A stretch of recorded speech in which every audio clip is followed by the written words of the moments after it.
Well, he did pitch well, pitched better, and he did not walk. The 4 walks were not grand, but he's pitching better. He's 0-5 lifetime against this Giant team. So something's got to give. Someone's got to get a W today. So it's Lincecum for the Giants, Oliver Perez for the Mets on Mother's Day in New York. Enjoy the day, get yourself an autograph, and settle in for some baseball.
By Geico, by AT&T Rethink Possible, by Frost Brewed Coors Light, the world's most refreshing beer, by Lexus, and by the world famous McFadden's, now open at Citi Field.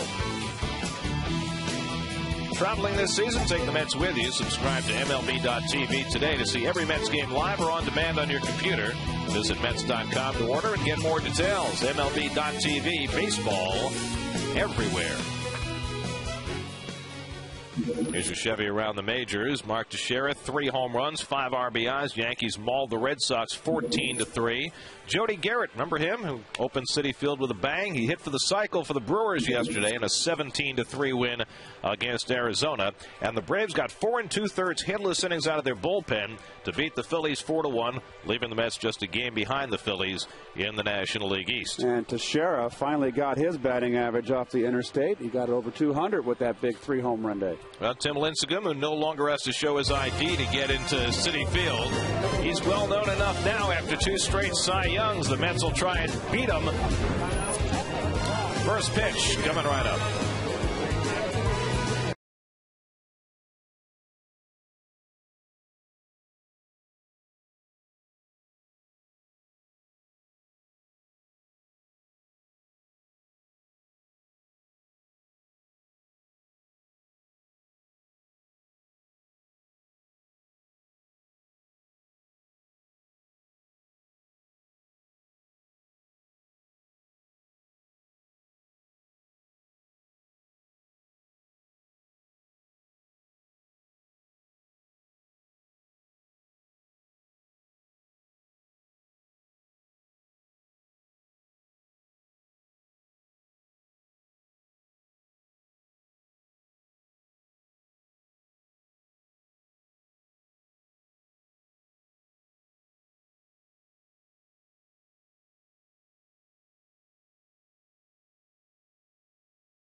kids bringing their moms to the ballpark or vice versa on Mother's Day.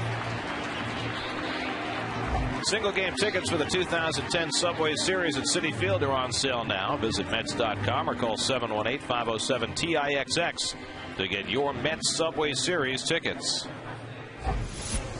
A cool, windy afternoon at Citi Field. Here's the starting lineup for the Giants, brought to you by Ford. A little different look. Juan Uribe hits cleanup for the first time this year and only the 8th time in his career. Benji Molina tweaked a hammy yesterday, and Aubrey Huff getting the day off against the left-hander.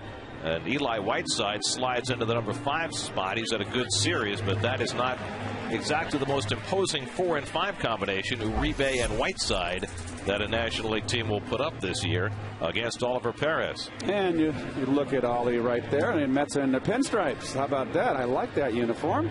That's the old throwback, right, Gare? It's yeah. I mean, they went to it this year, the off-white pinstripes to replace the whiter ones as the players sign autographs for season ticket holders who took the field along with them today. And you can see the wind whipping. Looks like a day at the British Open, a brisk day at the British Open. Ollie, as we said, 0-5 against the Giants lifetime with an ERA over 7. So he has not had a lot of success. His outings have improved. His walks are still a concern. 18 walks in 26 2/3. And you couple that with the 25 hits, that's a lot of base runners, and that's pitching in and out of a lot of jams. So Ollie looking to throw more strikes here. And the Lexus Mets defense. And we'll highlight Mr. Barajas. Actually, it looks like Mr. Cora, but we'll overlook that. We'll highlight Mr. Cora. No errors in 10 games at second base. So there is Mr. Lincecum. Looks like he needs a headband. The Giants laid in a supply of Tim Lincecum wigs, much as the Dodgers did with the Manny Ramirez wigs a few years ago. They ordered 5,000 of them, and they sold out in 2 hours. The fans love him out there, and you can understand why, because he's not just an outstanding pitcher. I mean, he's had 2 full years in the big leagues and won the Cy Young each year, but he's just he seems like such a normal kid. And well, he probably is. You know, a Giants team that was defined by Barry Bonds for many years, and his rather surly personality now is more defined by Lincecum and Pablo Sandoval, who are just much more upbeat personalities. And as somebody said this past week, the Giants are a little more huggable team now. Well, Barry Bonds gave them quite a few thrills over the years, and you see, was that a Met yarmulke right there? That's exactly what that looked like. How about that? It's a bit of a surprise. Well, it's Sunday. Did you go to did you go to Temple? Then not on Sunday, Keith. Saturday. Oh, excuse me, I've got it wrong, don't I? I've got to get my facts straight. We'll have the course in comparative religion right after the game. Oh, no, we don't have to. Aaron Rowan will lead things off. I had my catechism when I was young. Please. Rowan 3 for 10 in this series, and in 6 games since coming off the disabled list, hitting .357. And Ollie ready to go on a cool afternoon, and Rowan fouls the first pitch back, 0-1. Well, Rowan jumps on the first fastball, and I make note, Rowan really not a leadoff hitter, put in this role this year. Only 1 walk on this young season so far, and it's getting older as each day ticks by. This is a very odd Giants lineup today. And Rowan pops one up, shallow center. Pagan racing in as Cora goes back, and Frank Cora takes charge to make the catch. The wind is going to be a factor again today, as it was all day yesterday. I talked to Jeff Francoeur about the ball that Aubrey Huff hit yesterday afternoon in the 10th inning with a couple of men on. He said off the bat it looked like it was gone, and the wind just smothered it.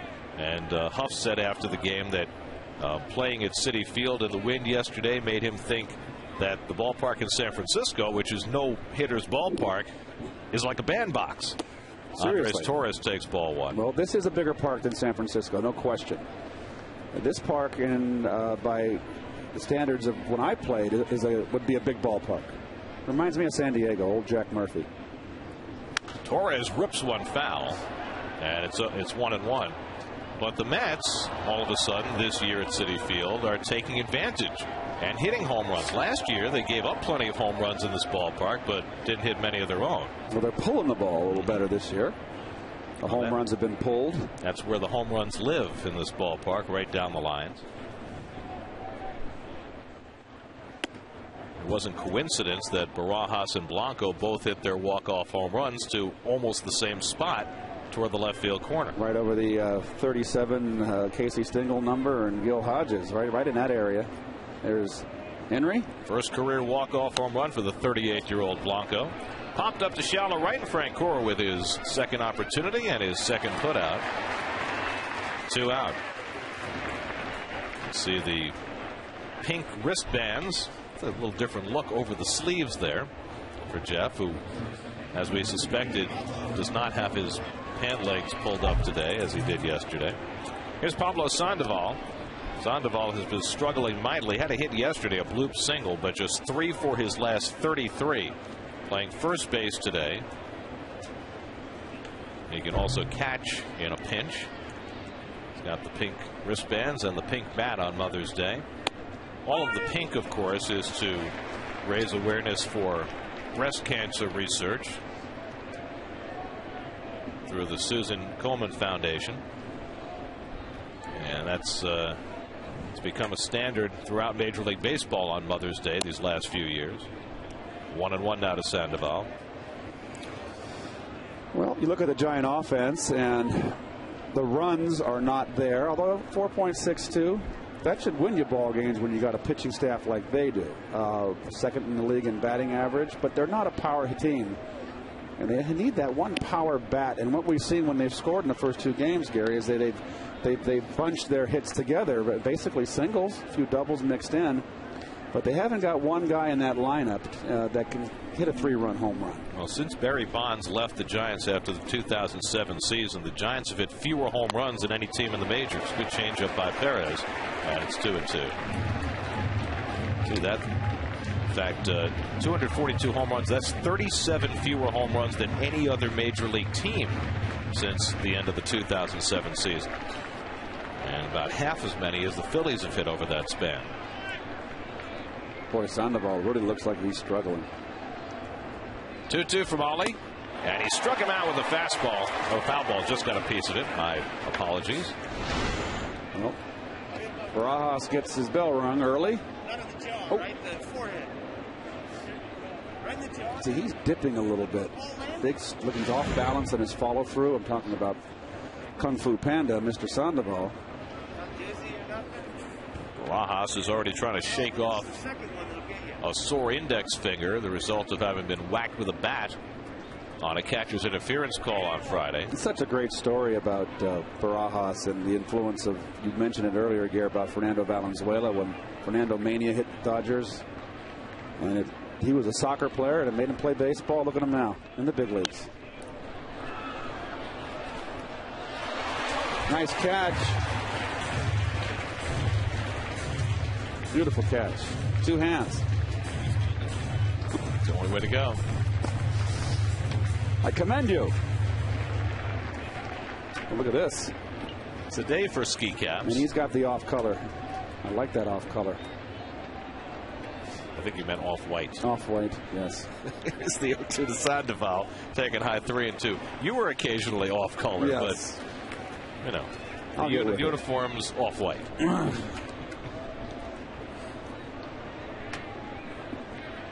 As long as we can keep you awake for 9 innings today. Yes, how about that, huh? You got a lot of attention on last night, I understand. 3-2 from Ollie, and he struck him out. Fastball gets Sandoval, and Perez has a 1-2-3 opening inning. Can't people take a joke?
Luis Castillo sitting out with a bruise on his heel. Probably be a day or two for Louis at least. Something that's been bothering him for a few days. Rod Barajas, 6 home runs in his last 6 games, but one of those he didn't have an at-bat, so it's really 6 in his last 5 as he faces Tim Lincecum, the 2-time defending Cy Young Award winner.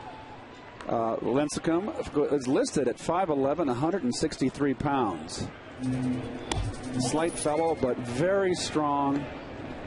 He is just phenomenal. A strikeout to walk ratio of 7, which is incredible. 56 batters he struck out, only 8 walks. Pagan 1 for 8 in the series, a 2-run triple in yesterday's game. Now, Lincecum has a motion unlike anybody else in baseball. Turns his back to the hitter and comes right over the top. Beautiful leg kick, follow through. It's almost like a pinwheel as he dangles that right arm behind him and then brings it straight over the top to maximize the use of the torque in his legs and his hips. He is an incredibly flexible man. 3-1 now to Pagan. We mentioned the Mets have been tough on him over his career. His 3 starts, he's 0-1 with a 5.68 earned run average and 19 innings pitched. Faced the Mets on a Friday night in San Francisco last year, and the Mets got 5 runs and 10 hits against him in 6 innings. It was a no decision for Lincecum, the game the Mets eventually won. So they have kind of had his number, as few teams have. Pagan fouls it off. Not a good swing on 3-1. Well, that's a rising fastball, Gary. You can see he's over the top. Anybody that throws over the top like that is going to be rough upstairs. Tom Seaver came down low and his ball took off upstairs. Nolan Ryan. And it's pulled through the hole, a base hit. As Lincecum came with a 3-2 changeup, and Pagan has an opening base hit. Nice hitting by Angel, who is not a great off-speed hitter. Just not enough taken out off of the pitch. Great overhead view. Big stride home. Wow. Lincecum has a 7.5-foot stride. That's 129% of his height. The average major league pitcher is between 77 and 87% of his height with his stride. So it gives you an idea just how long he strides toward home plate. The only guy I can think of who is of stature like Lincecum, who has a stride that long, is Billy Wagner, who takes that big long stride toward home plate at only 5'10". We'll see how Jerry Manuel plays it today with a tough pitcher out there. See if he goes footloose and fancy free and try to make things happen with hitting and running. Cora fouls one back. Tough to do against a guy who gets as many swings and misses as Lincecum does. But you can shorten up, and you can see the Coors Light Giants defense. They have not committed an error behind him. You know what that means? That means a pitcher that works hard, fast, and gets people out. And of course, the 8 walks, we talked about that. That keeps your defense on its toes. Lincecum has led the league in strikeouts each of the last 2 years and leads the league again. Not much from the belt, not much of a motion, but still that huge stride. And the curveball misses. 1-1 to Cora. Well, Lincecum, the one flaw in his game, and it was true of Dwight Gooden too at the start of his career, is you can run against him.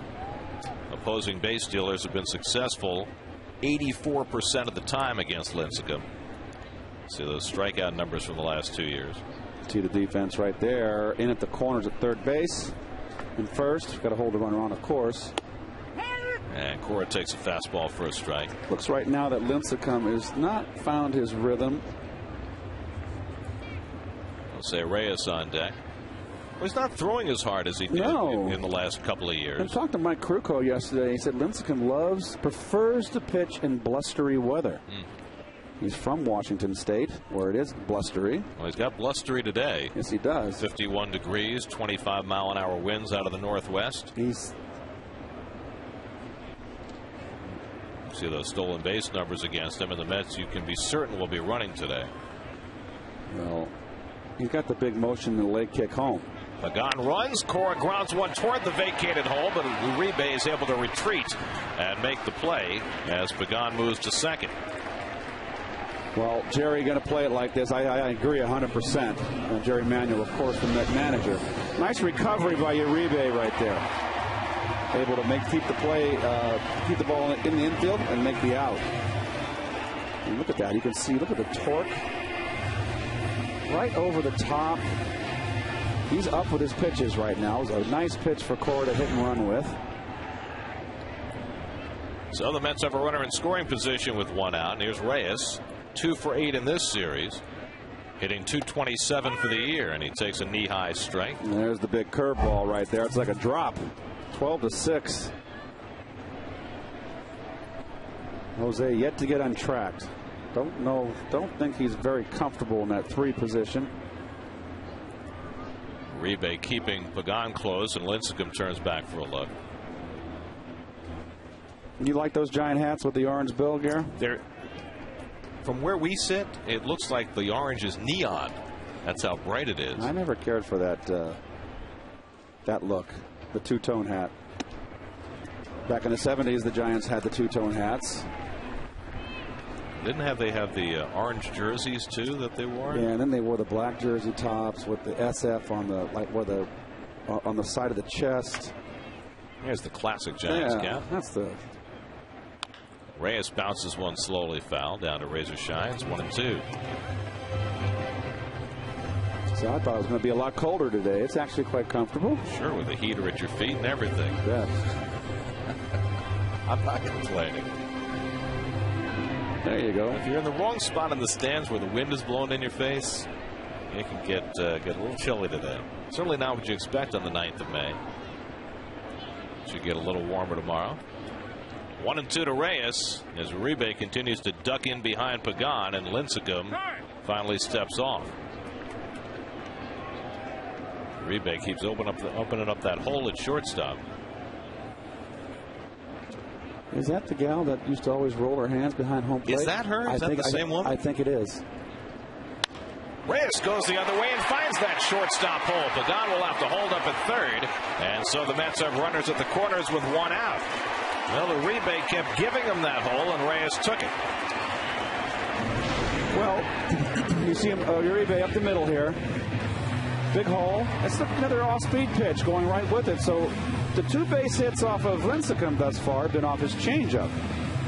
You can see this. Look at that, beautiful. You see the split with the fingers there. It's a modified splitter, much like the one Mike Pelfrey's been throwing. And that's just nice hitting by Jose. Maybe that'll get him going. So a chance for Jason Bay, who's driven in 3 runs in the first 2 games of this series. 1st and 3rd and 1 out. And Bay takes the fastball low. Lincecum got that one up to 93, the hardest pitch he's thrown so far. Bay with a homer and 12 RBIs, average at 239. Hoping that the last couple of days get him untracked. And a fake to third by Lincecum, and Reyes was almost leaning towards second base. It looks like Lincecum right now is a little concerned about base runners. Hey, let him go. Jose gets a jump, take it. Reyes has stolen a base in each of the first 2 games of this series. And Bay takes up and in, and Lincecum behind 2-0. Well, it is axiomatic that when you face the elite pitchers, you better get them early. Yes. And the Mets have a chance to get to Lincecum early with Bay at the plate and right on deck. 2-0 the count. There goes Jose. Bay takes a strike, and no throw by Whiteside. 3rd stolen base of the series and 7th of the year for Reyes. Well, this is just too good a jump. And look how, well, not a great jump, but the big leg kick. And just the speed of Reyes, they can make up for a poor jump. So now 2 in scoring position. The infield stays back up the middle. And Bay watches outside. It's 3-1. Pretty good curveball right there. Good eye by Bay. Is that a pink bat? It is. David Brad will be using that in just a moment. Right now it has the lead pipe. No pink lead pipe. Curveball swing and miss. Came with a 3-1 hook, and it's 3-1. 3-2. If he starts throwing the hook like that, it's 2 back-to-back. See the fingers on the side of the ball. So that's a pretty wicked pitch. Well, Lincecum leading the league in strikeouts, 56 strikeouts in 42 innings in a strikeout situation here. 3-2 to Bay. And it's on the inside corner. Strike 3 called. He went right back to the curveball and got Bay looking for the second out. Well, this is meant to be on the outside corner. And watch, starts at the hip and breaks on the inside corner. And that's going to get most hitters. That is not intentional. I always look at this pitch, Gary, and think of that 68 World Series when Gibson struck out Willie Horton to end that. It was a game, whatever game it was. Game 1. 17th strikeout. Right. Yep. So David Wright comes to bat with 2 out and 2 in scoring position as the Mets try not to bypass a prime scoring chance against Lincecum in the first. David had a 10-game hitting streak stopped yesterday. 7 homers, 21 RBIs. And he takes a first pitch curveball down, so that's 4 straight curveballs Lincecum has thrown. I think he likes the feel of it now, and he's getting into a little bit of a rhythm. David, alarming 37 strikeouts on the season. Struck out his last 2 at bats in the game yesterday. Oh, good movement. Watch this ball sink, and this is over the top. Look at that movement. Wow. You saw David turn around and ask the home plate umpire Paul Schreiber whether it would have been a strike. Batman indeed. Foul back, and it's 1-2. Good cut there, just a little tardy. Mike Davis hitting 6th in the order on deck. 2 hits and a stolen base for the Mets in the opening inning. But Lincecum now with a chance to get through it unscathed. Whiteside moving outside, and David takes a curveball for a call, 3rd strike. Now quite an inning for Tim Lincecum as he works out of trouble by striking out Bay and Wright back-to-back looking.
The Nationals begins tomorrow night at 7:10 p.m. Tickets start at $11. Visit Mets.com or call 718-507-TIXX for your tickets now. Mets will be seeing Luis Attilano tomorrow night. Started his big league career with 2 straight wins. John Maine will go for the Mets, looking to continue his rebound. Juan Uribe leads off for the Giants in the 2nd inning. And he takes a changeup outside from Ali, 1-0. Uribe moved into the cleanup spot for the first time this year in just the 8th time in his major league career. Well, with Molina on the bench, Benji, there you have it. I mean, he's normally their cleanup hitter. Aubrey Huff would be the other choice, but he's sitting today against the lefty. Uribe's got some pop. He hit 23 home runs back in 04 with the White Sox. He had now he's behind 3-0. He had a string of 4 years where he hit 23, 16, 21, and 20, all with the White Sox between 04 and 07. Yeah. Give you an idea what a great home run hitter's ballpark that is. And there's ball 4. So Ollie, after retiring the side in order in the first inning, walks the leadoff hitter in the second. The last time that Oliver Perez pitched on a cold, windy day here at Citi Field, he really had very little field, and he left in the 4th inning against the Dodgers. And the Mets were hoping that he could handle the conditions a little bit better today. Dan Warthen's been getting great work out of his pitching staff this season. The Mets are 4th in the National League in team ERA. Here's Eli Whiteside, who's had himself quite a series, 4 for 5 in the 2 games, and moved up to number 5 in the order today. Benji Molina came out of yesterday's game in the 3rd inning with a tight hamstring. Could have played today, but especially with the cooler weather, Bruce Bochy decided to wait at least another day and give Whiteside another chance. Hot dog is good. Anything hot today is good. And there's finally a strike after 5 straight misses. 1-1. Whiteside making his 8th start this year. Ollie's velocity's way down today. How many times have we said that this year? Yeah. All across baseball. I don't know if it's the guns have been reworked or all of a sudden everybody's lost a couple of miles an hour on their fastball.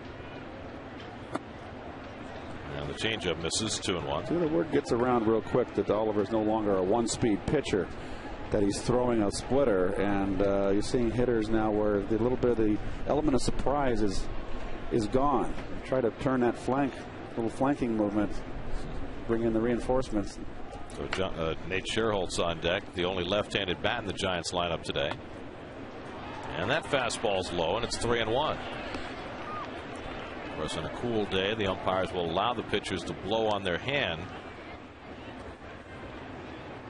It blew so hard out last night, where out in Sag Harbor, that God, there were branches, not big branches, but anything loose was just blown clear. Whiteside pops one up. Who's going to take it? Cora's taking charge. I don't think Reyes ever saw that ball. Agreed. Reyes was going back into the outfield, and Cora, fortunately, was able to see it where Reyes wasn't. Watch Reyes' reaction. Reyes is backing up into the outfield. You're right. Well, fortunately, Cora saw it all the way. 1 out and 1 on, and now here's Scherholtz, the only left-handed bat in the lineup today against Perez. Left-hand hitters this year are 2 for 16 against Ollie. Well, he got a big hit off of Feliciano last night. And he's 8 for 17 against lefties this year, so he'd be the choice. That's why he's in there. Fists one out at the shallow right. On comes Frank Cora, but there's no way he's going to get to it. Just a little duck snort off the bat of Nate Scherholtz, and he's got another hit off a lefty, the Giants' first hit today.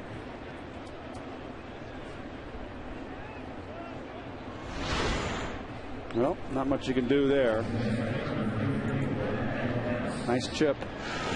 Just a little up and down. Sand wedge. An L wedge. So 2 aboard, and now here's Matt Downs, the rookie second baseman, who's been swinging the bat well. 2 for 9 in this series, his 9th start. The Giants' projected second baseman, Freddie Sanchez, is yet to play this year, coming off offseason surgery. Sanchez is supposed to start a rehab assignment on Tuesday, but Downs has played well. Uribe has played well. And with Sanchez not yet having played, and Edgar Renteria, the regular shortstop on the DL, the Giants all of a sudden have a glut of middle infielders when those guys are ready to play again. There's 2 big bats out of the lineup. And Sanchez is a table setter, but Renteria is an RBI guy, and this lineup can ill afford to lose a guy of Renteria's caliber, let alone have Molina on the bench today. That is Ryan Rollinger, the third baseman, who has not yet had a big league at bat this year. Just called up this weekend when Renteria went on the DL. He's hitting 8th. Hit hard toward the middle, a base hit for Downs. Around third comes Uribe. Pagan unleashes the throw. It's cut off. An RBI single for Matt Downs has given the Giants a 1-0 lead. So Downs drives in his 3rd run of the season, and that leadoff walk comes back to bite Oliver Perez. He always finds a way to score most of the time. Fastball right down the middle. Nice cut at it by Downs.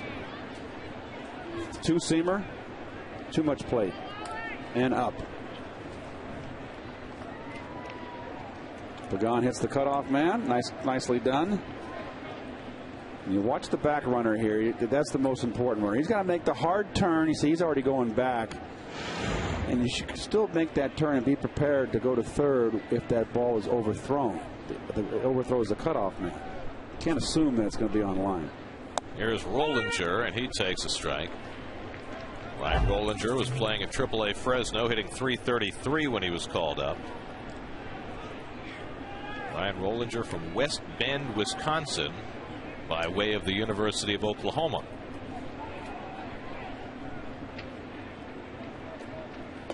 And it gets away from Barajas, and the runners advance to second and third. A low and in slider, and Barajas couldn't get the glove down to it. I think that ball fooled Barajas. It was such a late breaking. This was as good a breaking ball that Ollie can throw, and it's not a strike. Watch the break. And I just think it fooled Barajas. And that's got to be a pass ball, don't you think, Garrett? Well, they just called it a wild pitch, but I agree with you. It certainly could have been a pass ball. Barajas, remember, is playing with that sore index finger on his catching hand. Now the Mets bring the infield most of the way in, and the breaking ball strike to Rollinger makes it 1-2. So Oliver in a situation where he needs a strikeout, just as Lincecum was in the last half inning. And we've seen Jerry do this a lot early in ball games, bring the infield in. Well, I think against Lincecum, you have no choice. Already down 1-0. 1 run may be enough to beat you. Grounded to short, the runner coming home, but Reyes lets him go and makes the play to first. Scherholz scores to make it 2-0. Well, Scherholz just got a beautiful jump there. And that's contact. You're being told by your third base coach, you always listen, I'll take contact. Not a great lead down the line. Let's see. He had a chance to get him if he came up throwing. Well, with Reyes's arm, he certainly had a chance. The question is, was it a sure thing? Right. So now it's 2-0. Here's Lincecum. Right-hand pitcher, left-hand batter. And he wears that guard on his right elbow, as any pitcher should who bats from the opposite side, exposing that pitching arm.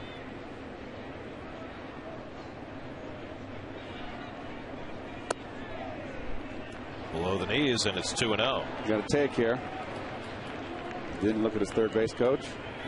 Hello. Downs at second and 2 out. Lincecum has driven in 3 runs this year. 3 for 14. Oh boy. And he takes inside, and Ollie's behind 3-0. Now the Mets had a streak that was snapped yesterday of 33 straight innings without walking a batter. Ollie's already walked 1 in this inning and in danger of walking the pitcher. But he throws a strike, 3-1.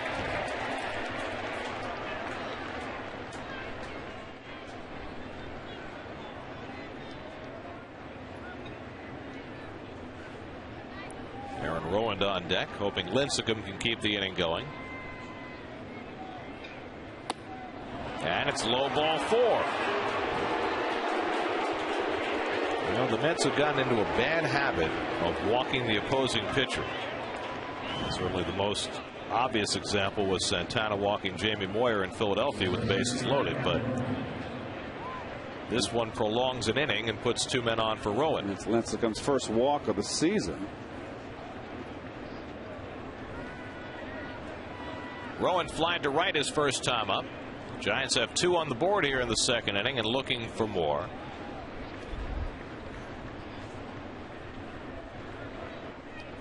Rowand has good career numbers against Oliver Perez, 5 for 15.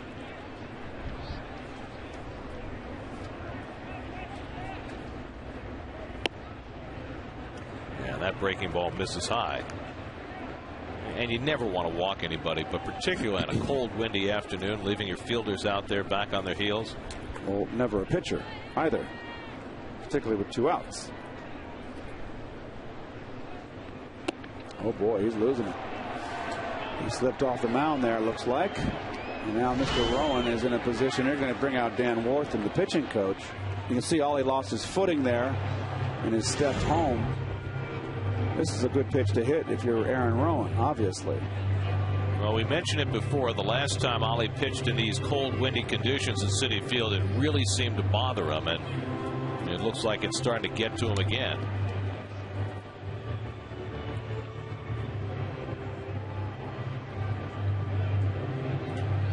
And you know, everybody has their favorite weather conditions to play in, but you can't let it get to you. Well, everybody's got to play in them, and it's not like you're the only one. You have to persevere. Now on 2-0, Rowan takes low and inside, a fastball that just got away, and now it's 3-0. A walk would fill the bases with Andres Torres on deck. So Oliver Perez trying to avoid a second inning meltdown. 2 hits and 2 walks, 2 runs home in the inning. Yeah, right down the middle for a strike. Keith mentioned at the outset that Ollie is 0-5 lifetime against the Giants, but there are only 2 batters in the lineup today for the Giants who've ever faced Oliver Perez before. Rowan is one of them, and Uribe the other, as Ollie's up to 40 pitches in the second inning. So it should be a fairly clean slate for him today. Rowan fouls it off, 3-2. Boy, right down the Broadway, and Rowan missed it. See those numbers.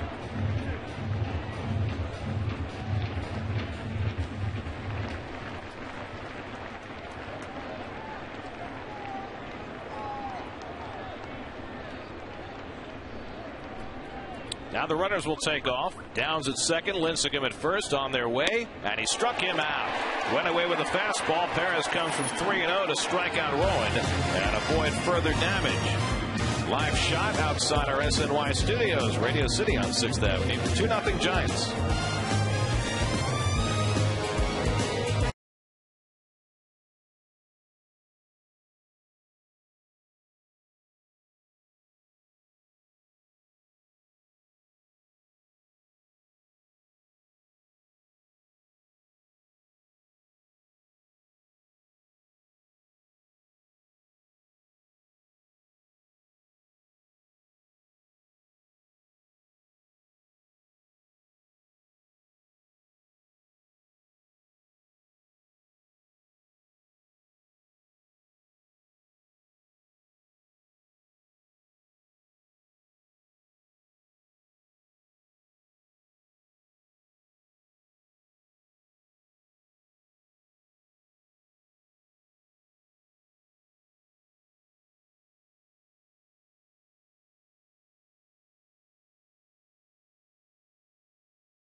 Event, the Gary, Keith, and Ron event in the Party Suites. One of the many events that Gary, Keith, and Ron and Pitch In for a Good Cause Foundation put on during the season. If you'd like to be a part of events later in the year, go to GaryKeithandRon.com. It's all to benefit the Nourishing Kitchen of East Harlem, which not only feeds but helps promote great nutrition among folks in that area. Ike Davis leads off in the home second inning, with the Mets down 2-0, and Lincecum gets ahead of them 0-2. Ike reached safely 16 of his first 7, well, I guess since he's come up, 17 games he's played in. He's been on base 16 times. That's outstanding. And Mr. Met. He's got natural insulation on a day like today. Yeah, I'm sure he's quite pleased. Sometimes that big head pays off. Jeff Francoeur on deck, then Rod Barajas here in the second. Ike hit 2 home runs in the series opener against Jonathan Sanchez on Friday night. Just off the plate. At least Paul Schreiber said it was. Well, 2-2.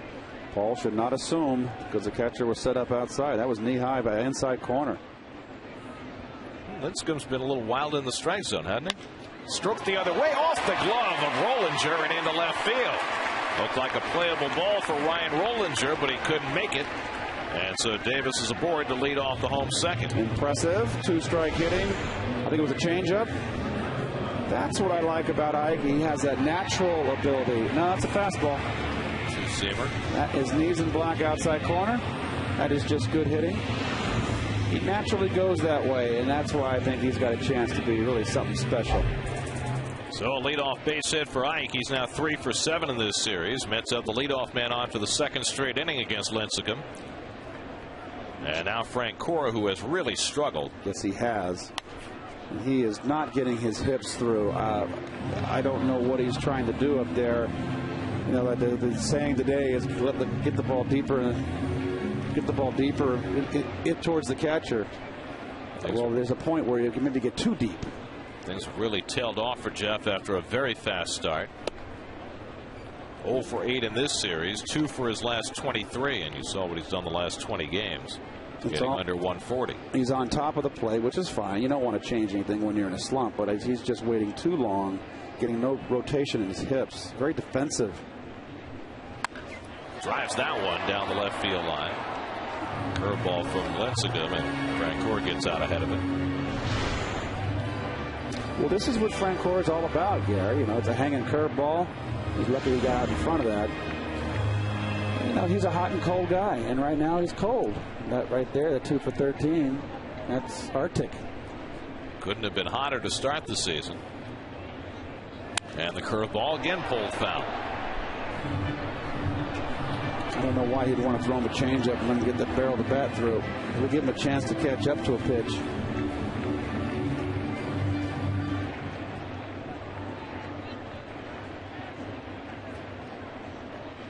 Fastball away. No, he wants a changeup again. Okay.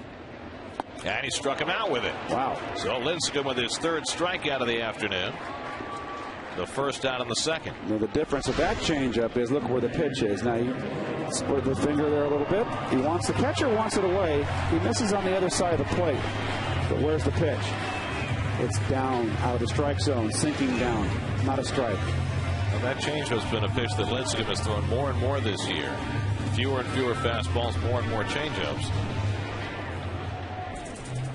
As he continues to evolve. Now here's Barajas. 6 home runs in his last 5 starts. 9 homers for the year. Just 1 shy of the National League lead. Well, it's one guy you don't want to throw downstairs, and this is Mr. Barajas. He likes that ball out over the plate, middle end, down, and boy, he never gets cheated on a swing.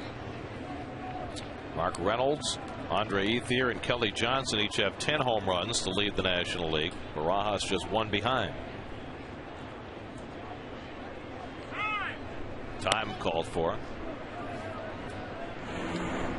And here's your IOTV pitch differential. Now it's the same elevation, just the opposite corners. Watch the bottom drop out. Dropped out of the strike zone.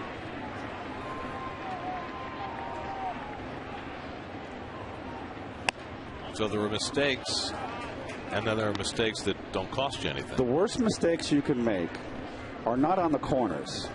It's over the middle. That's where you get hammered. But if you make a mistake trying to go to the outside corner and it goes to the inside corner, it's more of an error as Barajas lifts one into left center shallow, and Torres comes on to grab it. Back to first goes Davis. It's more of an error, but it doesn't cost you anything. In other words, if you miss by 7 inches, it hurts you. If you miss by 15 inches, it doesn't hurt you. Agreed.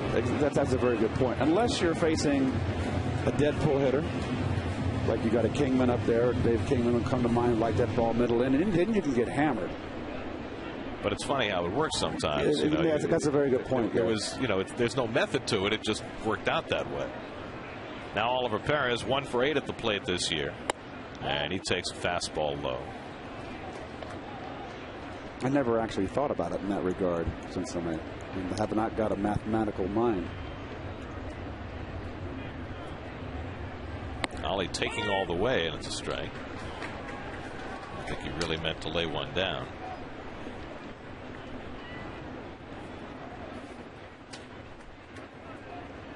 That's a great shot from out in the bullpen. Love it. 1-2 to Perez. This gives you a whole different perspective. It does. Lincecum, 44-17 in his major league career. And he gets Perez swinging to end the inning. So the Mets get a leadoff base hit. Can't move Davis off first. 2 in the books at Citi Field. 2-0 Giants.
Afternoon. Now, don't blurt out the answer here, Keith.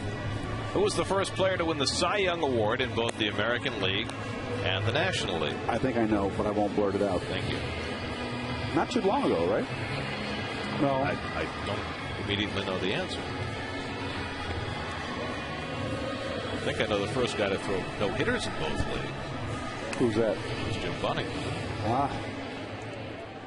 The Lizard, they used to call him. Now they call him Senator. Yes.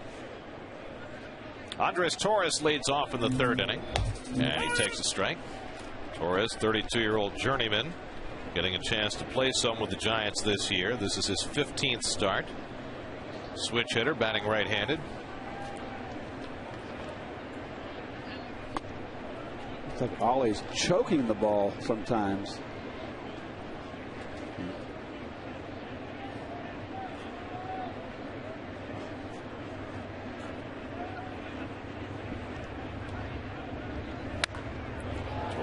Yanks one foul.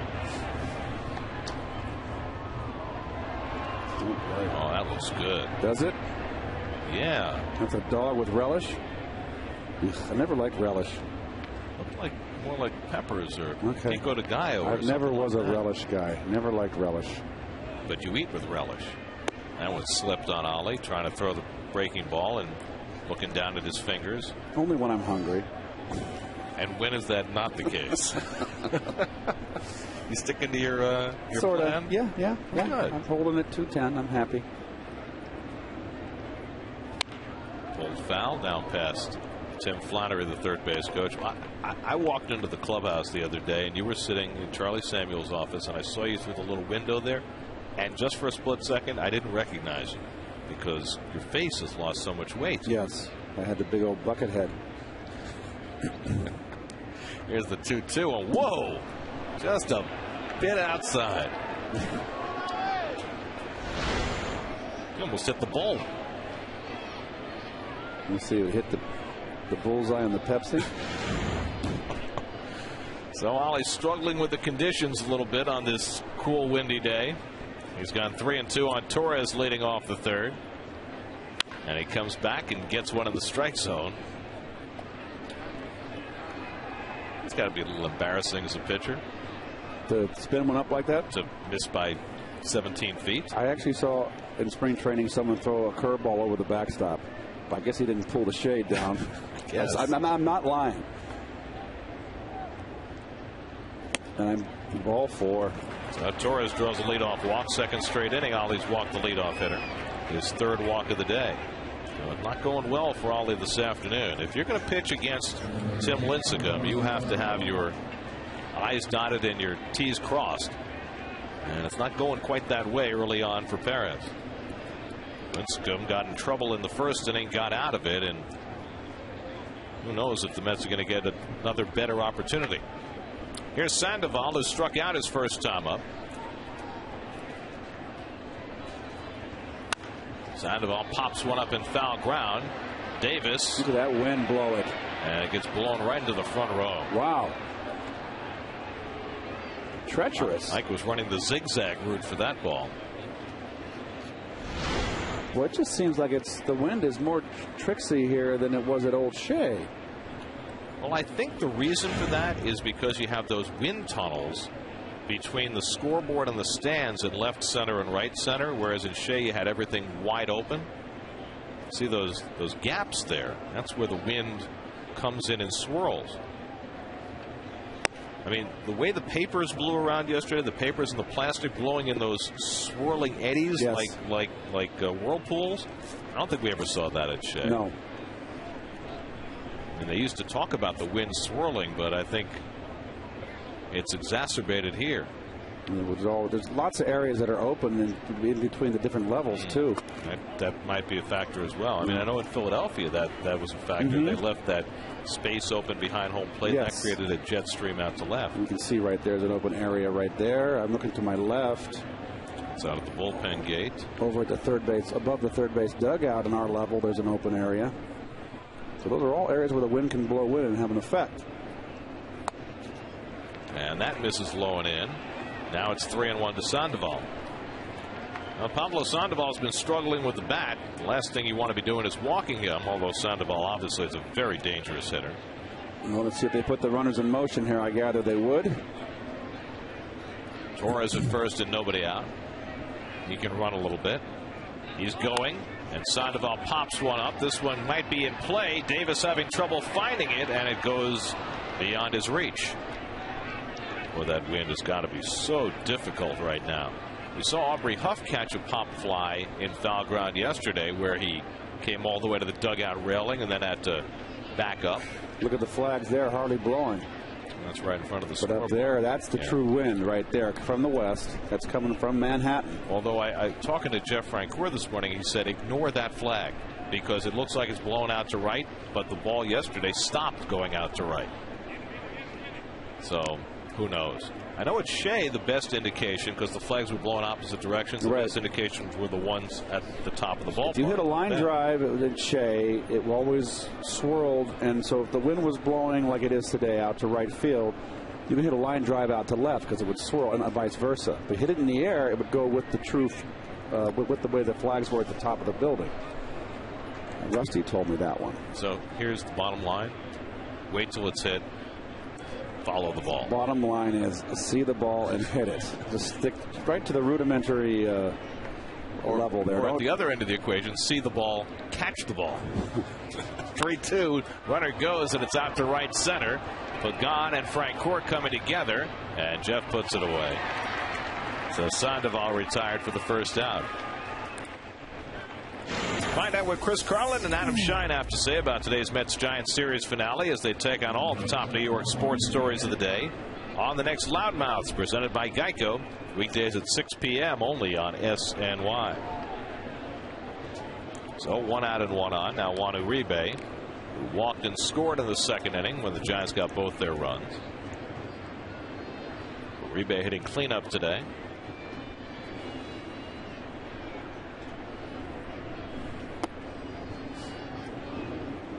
That's about where Ollie's fastball has been, 86 to 89 miles an hour.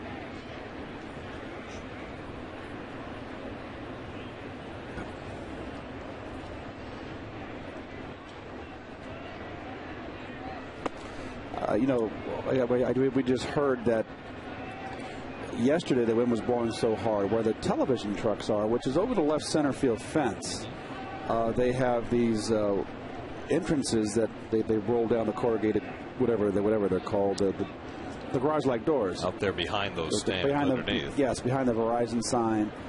They were open yesterday, and they felt that it exacerbated the wind. Today, they've closed them, so there's no wind chute coming in from underneath that stadium. Really? Yep. Now, I'm wondering why that would have an impact coming into the ballpark. Everybody's learning as they go along here. Wow. I mean, I know that they had a situation like that in Montreal, where they had certain fans and certain doors they could open and close that affect the wind. Remember the opening day game, as Uribe walks for the second time. 2 walks in the inning for Ollie. That opening day game when you guys hit 6 home runs and Darryl hit the ball off the ring. Yes. They had those fans blowing out. Yes. And then they turned them off the next day, and all the wind patterns changed inside a closed stadium. Dan Worthington trudging out to the mound again to see if he can help out Oliver Perez, who's already walked 4 over the first 2 1/3. You know, I used to have bad sinus, and we go into the Astrodome, and you can always catch a cold in the dome because it's air conditioned, and there was always a sticky kind of a weird sweat there. But when Joe Niekro pitched, he threw a knuckleball, they would turn the air conditioning vents on behind home plate and blow it. And you could feel it at the plate, blow it into the face of Niekro on the mound to get his knuckleball to flutter. And I never liked to wear long sleeve shirts, but whenever Niekro pitched in the dome, I wore a long sleeve shirt because I could catch a cold. And if I got a cold, it would go in my sinus. I'd be miserable for a week. Here's Eli Whiteside with 2 men on, popped up his first time up. Well, they had to do that with Niekro pitching because a knuckleball pitcher's biggest enemy is a completely windless day. So they had to get that air resistance going. And it was always colder because I tell you what, even if it was 15,000 people in the dome, it would be kind of muggy in there and sweaty because of all the bodies. But you were never hot in Niekro pitch. You were a little bit chilly, as a matter of fact. Well, chilly's the order of the day today. Everybody bundled up like it's Thanksgiving. I think I'd use the orange to color the dog's body, but that's a great job of staying inside the lines, don't you think? Agreed. Bickoff try it second. I remember when I used to love to do that stuff. See, look at the blue. It's all right inside the lines. That's a very nice job. Brown nose by that young lady. 6 in a row out of the strike zone by Perez as he's just trying to keep contact. The Mets start to get the bullpen working. And there's finally a strike, 2-1.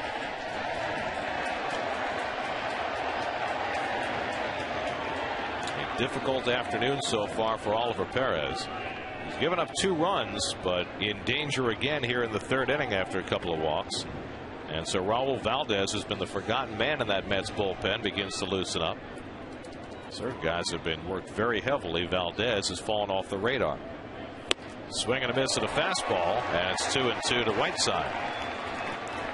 Met pitchers, remember, had gone 33 innings without issuing a walk before the 10th inning yesterday. They've now walked 6 in the last 5 1/3, including the 4 by Ollie today. Well, Ollie's got 66.6% of them. Exactly. Well, not exactly. It's a repeating decimal. Right. And 3-2 now. Infinite. Well, you hope that Ollie's pitches are not infinite today. Trying to find a way to get some efficient outs, as he watched Mike Pelfrey do on Friday night in the series opener. Don't think Bochy will send the runners here. I'm not sure. He could. I think he'll hold them. Not going, and it's inside. It hits him. Hit by pitch. Whiteside goes to first, and the bases are loaded. First batter that Ollie has hit with a pitch this year, and Jerry Manuel's patience appears to be wearing thin. God, does he stay with him one more batter? Do you risk? Well, He got the lefty Valdez up. Sherholtz is the only position playing left-hand batter in the lineup today. So this would appear to be the moment if you're going to make the move. Or you get to the big decision in here is you let him have one more batter. And I think he's going to let him have one more batter. And Alex Cora going in toward the mound to have a word of encouragement for Ollie. Torres at third, Uribe at second, Whiteside at first with one out. Sherholtz hit one off the fist that fell into right for a base hit his first time up. He's now 9 for 18 against left-handed pitching. Bases loaded, one out. And Sherholtz takes ball one. Oh boy.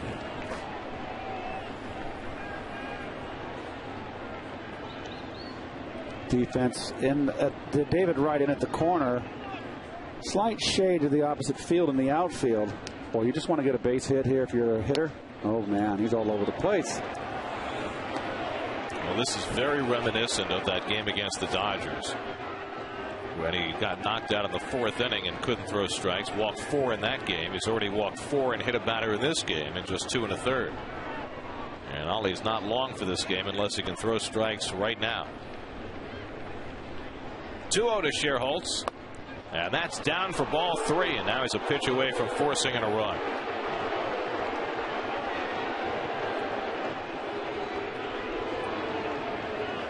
Torres walked. Uribe walked. Whiteside on a 3-2 pitch was hit by a pitch. Now it's 3-0 to Sherholtz. There's a strike.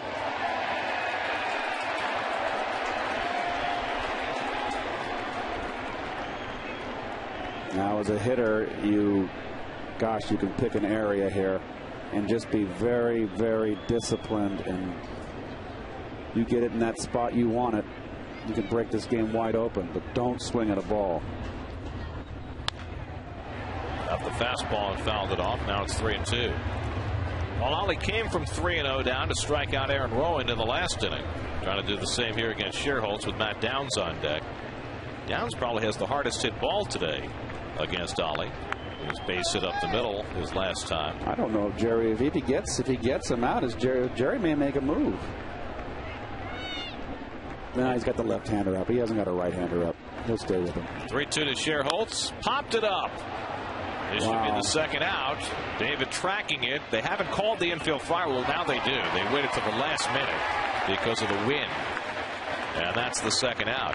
That's troublesome, isn't it, if you're a base runner, if they don't call that infield fly rule to the very last second like that? Look at the third base umpire looking and looking and looking and not calling it until he's sure David has a routine play. What are you going to do, though? You got to hold. You just got to hold. It's up to the first. They can't do a double play on you if your batter runs to first base. They can't pull a trick on you. Well, if they don't call the infield foul rule, you can double up 2 of the base runners. That's a good point. Which is, that should have been called earlier. Yeah. So here's Downs with the bases loaded and 2 out. And Ollie has a chance to get through the inning. Downs shot a single through the middle to drive in a run in the second, and he fouls back the first pitch fastball. Boy, oh boy, if Ollie gets out of this, the Giants have kicked themselves.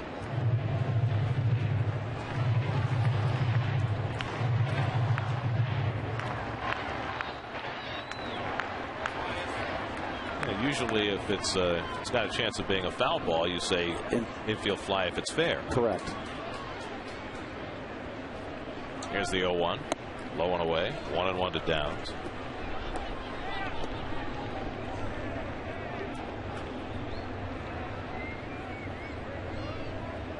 "74 pitches already in the third inning.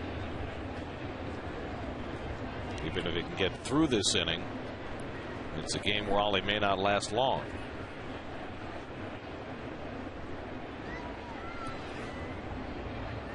And Downs watches outside. Of course, that's the beauty of having had the starters go into the 8th inning each of the last 2 days. It's a nice thing because now the bullpen is rested. Pelfrey went 7 1/3 Friday night. Santana 7 2/3 yesterday. And that bullpen's had a lot of work this year. Here's a big pitch. And it's outside, ball 3. So again with the bases loaded, Ollie's a pitch away from forcing in a run. He has had 3 ball counts on every batter in this inning. In fact, this is now the 8th consecutive hitter on whom Oliver Perez has had a 3-ball count. 8 straight batters. That's got to be a fastball. Who are you going to fool here? And down, swings and drives one to left center field. Back goes Bay onto the warning track, and Pagan comes over and makes the catch. Angel Pagan saved 3 runs. Getting over in the gap. Bay looked like he had the best play, but then Pagan came over and made the backhand grab to keep 3 runs off the board. Still 2-0 San Francisco.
Down 2-0. Could have been a whole lot worse, but for the catch Angel Pagan made out in left center field with the bases loaded to end the inning. Not too many ballparks. There's Mom. One of many here today. Not too many ballparks would hold that ball was hit with the bases loaded. And Angel, who made that play, leads off for the Mets in the bottom of the 3rd. Pagan led off the 1st inning by singling through the hole into right on a changeup from Tim Lincecum, who has given up a leadoff hit in each of the first 2 innings, but has a 2-0 lead. Pagan taking all the way, and it's strike 1. Angel now 2 for 9 in this series.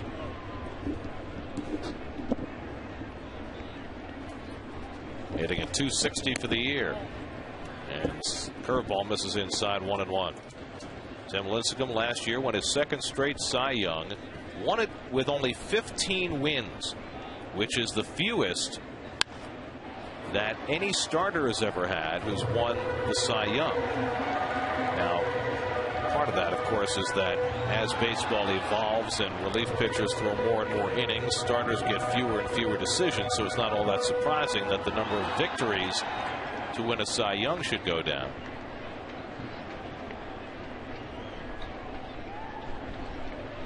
Whoa, good. And he strikes out Pagan. 1 away. 5 strikeouts for Lincecum. Let's check in with Kevin Burkhardt. Kevin? Well, guys, it is Mother's Day, and a great program for Major League Baseball. They do a thing every year called Going to Bat Against Breast Cancer. And I'm with Lainey Goodman of Hopeville, Long Island. She is the honorary Batgirl today, and such a great day. You know, the players using the pink bats, and they auction them off on MLB.com. It all goes to cancer research. You fought this disease, had 3 surgeries, and you're great. You're cancer-free now. And now you get to come out here and experience this. And I saw you took the lineup card out today. What was that like? It was unbelievable. I told the umps I'd make sure the calls go our way today. So you're working the umps. I don't know if Ollie got that memo, by the way. I don't think he did. I don't think the umps got the message, actually. You said you wanted to give a personal message to Keith. Here's your chance. Keith, I looked for you before you weren't there. Where? Hi, Keith. Where was I? Watched you all the time. 86. Oh, there you go, Keith. You have a big fan in Laney here. But just, a great thing, for that Major League Baseball does, and Laney as a survivor, really inspiration to fund this great cause to get through this. And Keith, one other thing. I don't know what you were talking about. You said it's quite comfortable. Where are you in this ballpark that it's quite comfortable, by the way? We are up in the booth here, and we've got this beautiful heaters right under our legs. Alex Cora lines out for the second out. Yes, Keith is quite comfortable in his, what do you call those pants that you're wearing today? Maybe you can show the fans. I don't even know what to call those. They're English tweeds. It looks like you're ready to go out for a ride on a fox hunt. They're English tweeds, right? Aren't they? I don't know what you call it. It's herringbone, tweed. It's not herringbone. It's different. Kind of at Orvis, as a matter of fact. Jose Reyes, the batter, with 2 out, and he takes a strike. But between your tweed and your heater, you are quite comfortable. Very comfortable. I was ready for. I brought my my Patagonia today, just in case. Downs throws out Reyes, and Lincecum has his first 1-2-3 inning. 3 in the books at Citi Field, with the Mets down 2-zip.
Attacks, the new baseball card game that lets you set your lineups and battle against friends. Available at Walmart, Target, and Toys R Us today. 2-0. All right, you got 2. I got nothing. I gotta come back.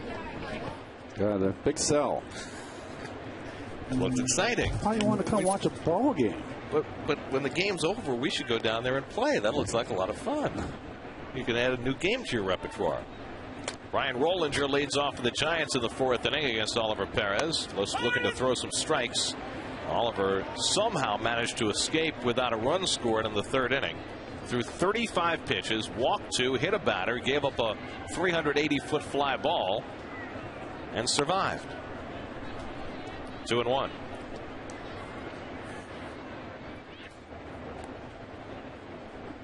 Rollinger making his first appearance of the year for the Giants. Played a little bit each of the last 2 years for San Francisco. Had 51 big league at bats before today with just 6 hits. So he was a 118 lifetime hitter. So we'll get up there and get that batting average up. Look at those pitches. They're expanding.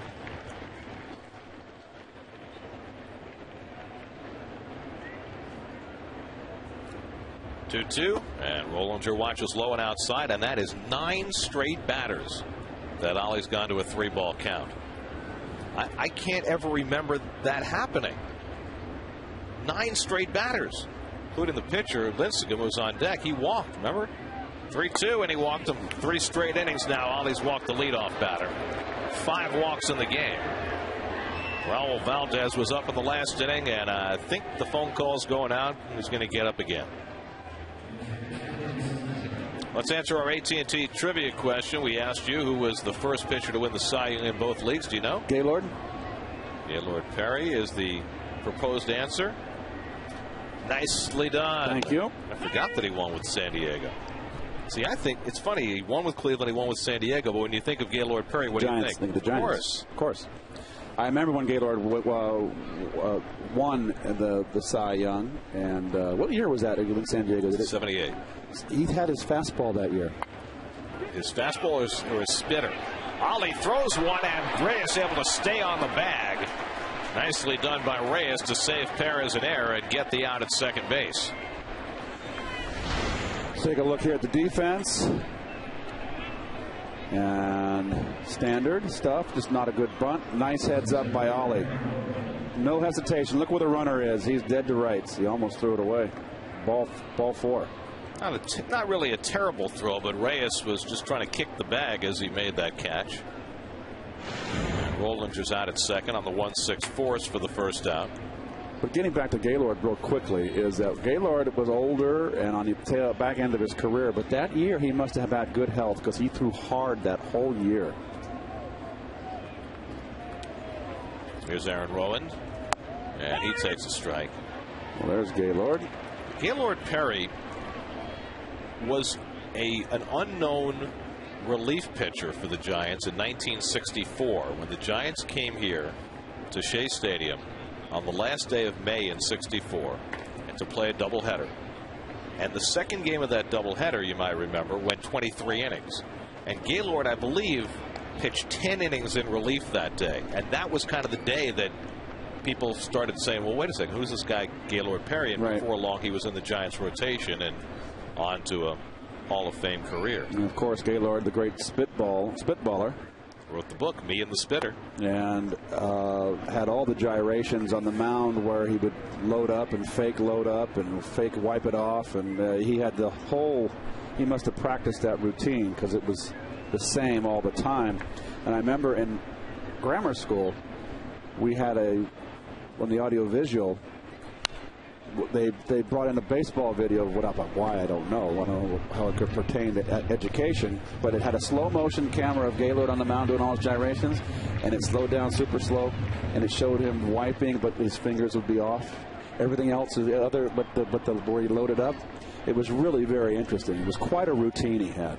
Now, the theory, of course, is that obviously if you do put Vaseline or sweat or whatever it is on the baseball, it's going to move more, but that the psychological edge that he got from hitters thinking that he was loading up was as valuable as the spitter itself. Do you buy that? Yes and no. I think the spitter led into the splitter. It came in like a fastball. You couldn't see rotation, and the bottom would drop off, much like what a splitter does. Because really, they hold the ball on their tips of their fingertips, their index finger and their middle finger, and then when they throw it, the ball slips off because of the Vaseline, and it tumbles real fast, gets it to sink. 3-2 to Rowand, and it's inside, ball 4. 6 walks in 3 1/3 innings now for Oliver Perez. Valdez has been warming up. And I think Jerry has seen enough. Or maybe not. Thought he was heading toward the steps. But maybe not. Maybe he's going to give Ollie another batter. He is. Wow. Very patient. By the way, Bobby Ojeda is going to join us from the studio next half inning to talk about Ollie and talk about Tim Lincecum and what he's watching back in the studio today. So here's Andres Torres with 2 men on. And he fouls back the first pitch fastball. Well, how about you? You as a hitter, if you suspected that a guy was loading up a baseball, throwing a spitball, cutting the ball, did it affect you in a negative way just knowing that might be a possibility? No, it didn't affect me. I would recognize what that ball did when they did load up or razor bladed. Don Sutton had a razor blade somewhere. I know that. Mike Scott. Mike Scott. But Mike Scott only used his scuff on the fastball. It made his fastball.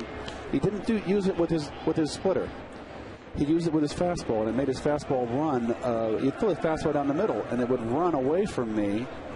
I swear, out of the strike zone, down the middle, 2 feet, and be out of the strike zone by around 9 inches. And he can make it break both ways. 1-1 to Torres, and he threw the fastball by him, 1-2. Now Don Sutton, I think when he used the razor blade his ball, he was getting more another extra seam for his curveball to bite the wind, well, not the wind, the air.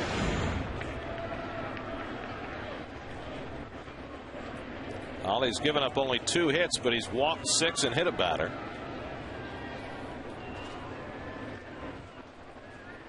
One, two, and Torres fouls one back. You know, as a hitter too, Gare, a guy like Ollie, he's not throwing overly hard right now, but a guy that's wild all over the place, doesn't really have an idea. So how do you go as a hitter? What do you do when you really can't? You don't have a barometer, because I don't think you know the pitcher doesn't know what he's doing out there. He has no clue where it's going. I mean, Bruce Ruffin, I don't know if you remember the left-hander for the Phillies. I don't know if a lot of young kids that name wouldn't come,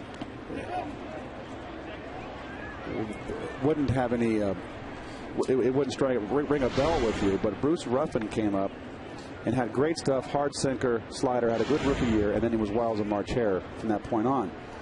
And he had such wicked stuff. I just hated hitting off him because he didn't know what he was doing. 2-2 to Torres with 2 men on. And he won't go after that one. It's 3-2.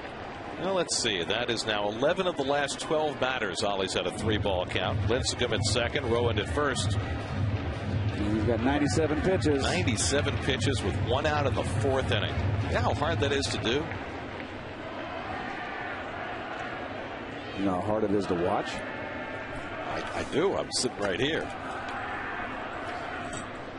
3-2 to Torres. And he walked him, and now the bases are loaded, and that surely has to be the end. And here comes Jerry Manuel. Well, we've watched Oliver Perez now for the better part of 4.5 years. And this was as wild a performance as we have seen out of Ollie. Clearly not equipped to pitch on a day like this with the wind and the cold. And he is going to exit after 3 1/3 innings, having walked 7 batters. And a hit batsman. So Valdez will come on to replace him with the bases loaded in the 4th. This call to the bullpen is brought to you by Lincoln Mercury. Let's make a pitching change here in the 4th, down 2-0.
Demoralized Oliver Perez looks after walking 7 batters in a 3 1/3 inning stint that cost him 98 pitches. And he's got runners on base that are got his name on it.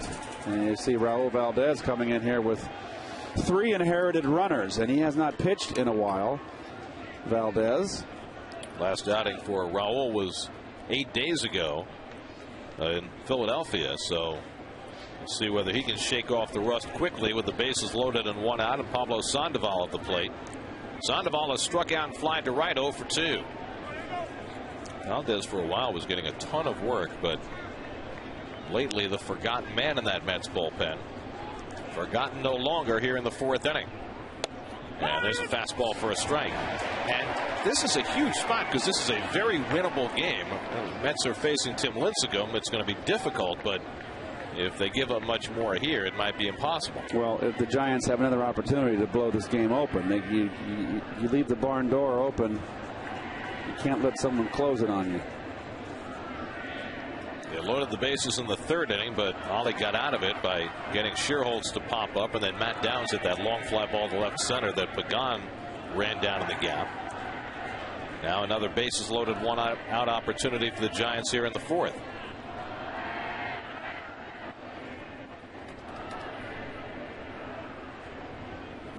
And Sandoval fouls it off, and Valdez ahead 0-2.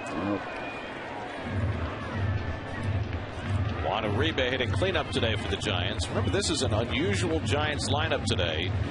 No Molina, no Huff, no DeRosa. 3 of the projected middle of the order hitters for the Giants. And they have just 2 hits today. But they've drawn 7 walks and a hit batsman. Sandoval, who's been struggling mightily in this series and really for the last week or so, just 3 for his last 35. Well, this is a guy who came into the day hitting .328 in his career. So at any moment he's likely to get it going in the right direction. 6th highest in the major leagues since he began his career 2 years ago. 0-2, and Valdez misses low and away. Lincecum is on at 3rd. He spent a lot of time on the bases in this inning. Rowand at 2nd and Torres at 1st. Lincecum with no jacket and in his cold day. Well, he said he liked the blustery weather. He likes it. He's a mudder. Well, it's Mother's Day. Oh, you said mudder. Mudder. Likes the mud. Yep. 1-2. Nice block. Rojas with a nice stop slide into his left.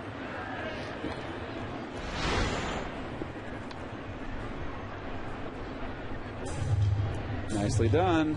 That's the way it's done. Got that chest protector over to deaden that ball. 32-year-old Raul Valdez came out of the Mexican League to join the Mets this spring. Won a job. And at 32, a rookie. And Sandoval flares one foul. Boy, Sandoval's got all of his weight shifting forward. That's why he's in a slump. Did you listen to Teixeira? Watch his follow through. Look how he's out in front off the front foot. That's just not a good swing. Teixeira talking about he had the big day yesterday and what was the big difference? Why do you have the? He said what did he say? He said I've been out in front too much. I've been out in front this whole season. I finally brought it back. Got it deeper in the zone. So it's all standard. It's all the same. Again, the 2-2. And another block by Barajas. But now a full count to Sandoval after Valdez got ahead 0-2. Well, he's not getting this little changeup he's trying to throw over. He's goosing it in there. So Barajas has had to get down in the dirt to save Valdez. Now it's 3-2 with the bases loaded. It's a favorite count in this game.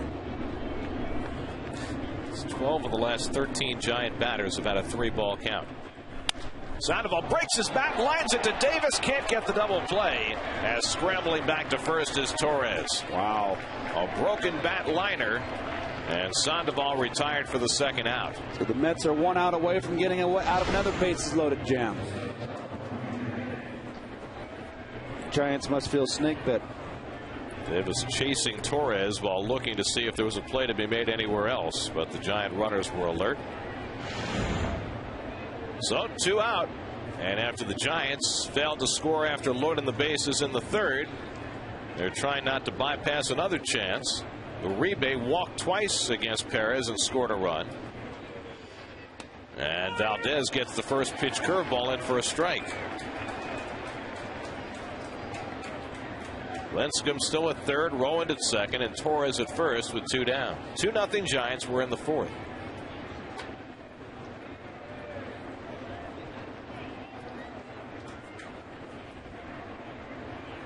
And that breaking ball just missed. 1-1. The 7 walks in 3 1/3 for Oliver Perez, not the worst of his career.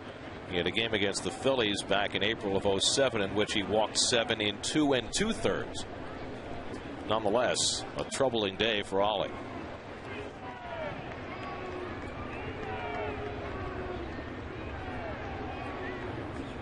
Valdez and Barajas taking a long time getting together, and Uribe tired of waiting.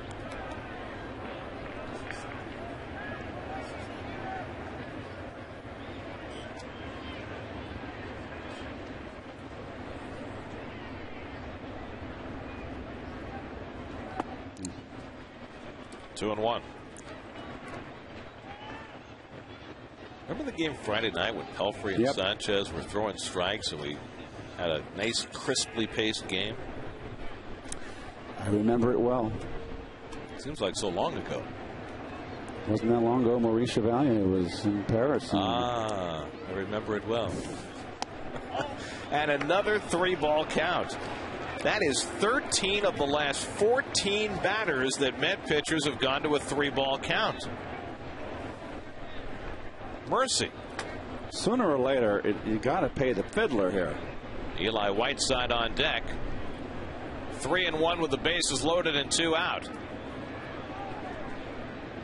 And Uribe takes it for a strike. 3-2. So now the merry-go-round will be in motion.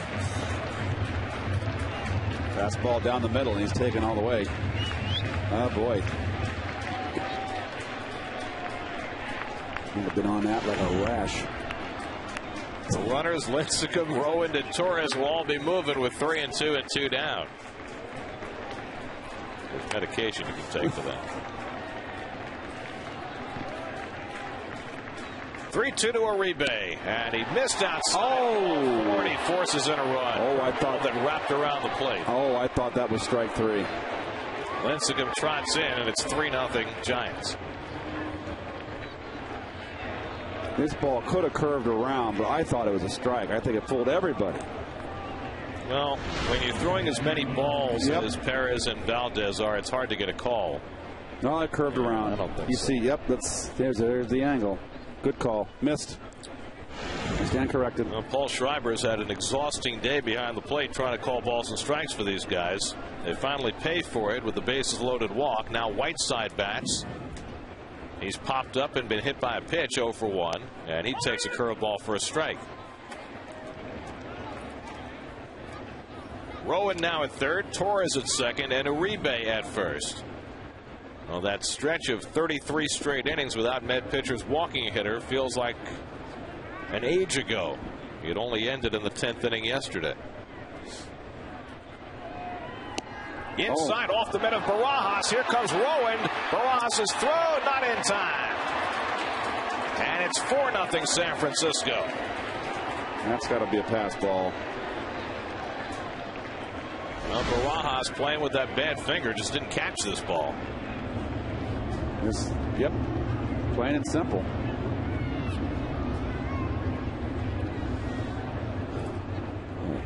So 2 runs have scored without benefit of a base hit in this inning. 4 walks and a pass ball. And the Giants finally cash in. Now it's 4-0.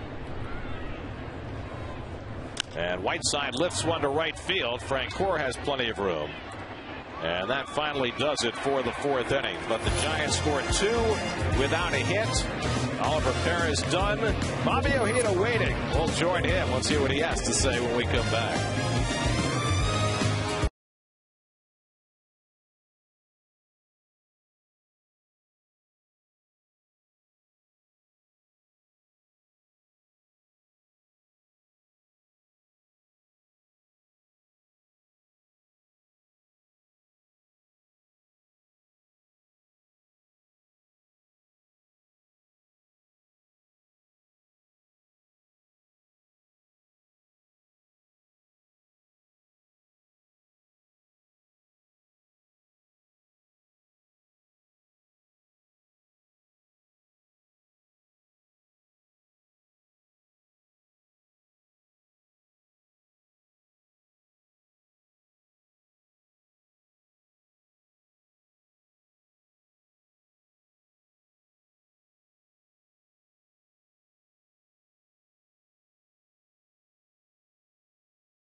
Now down 4-0, and Bobby Ojeda is joining us from the SNY studios on 6th Avenue.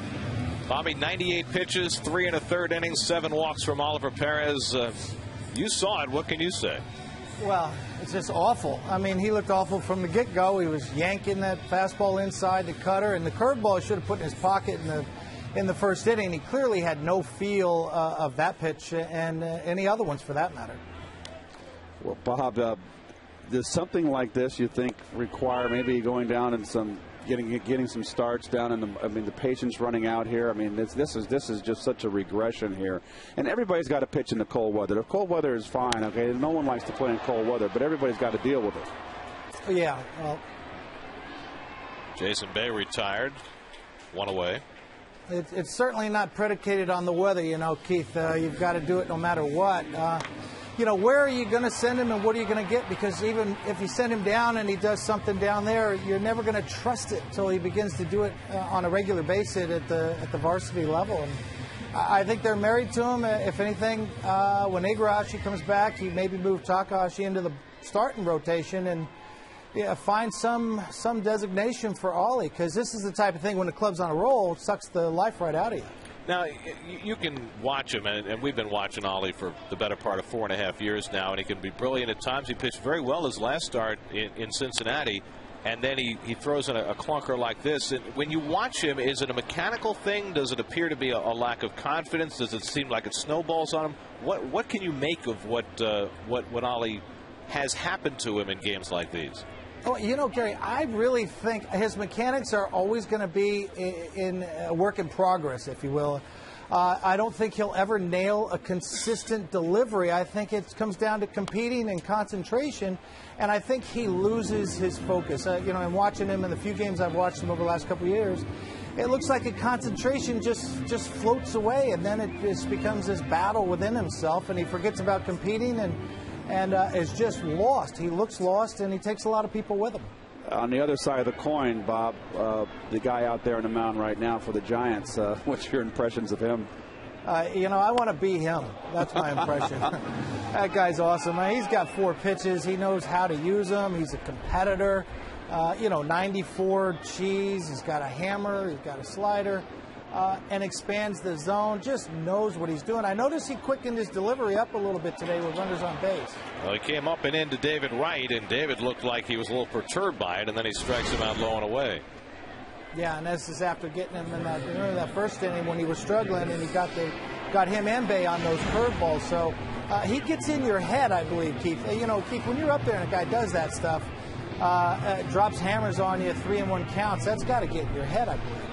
Well, you know, he's, you know, I had my director in my ear, Bob, repeat that question. I couldn't hear there was 2 conversations at once, and I couldn't focus on both of them.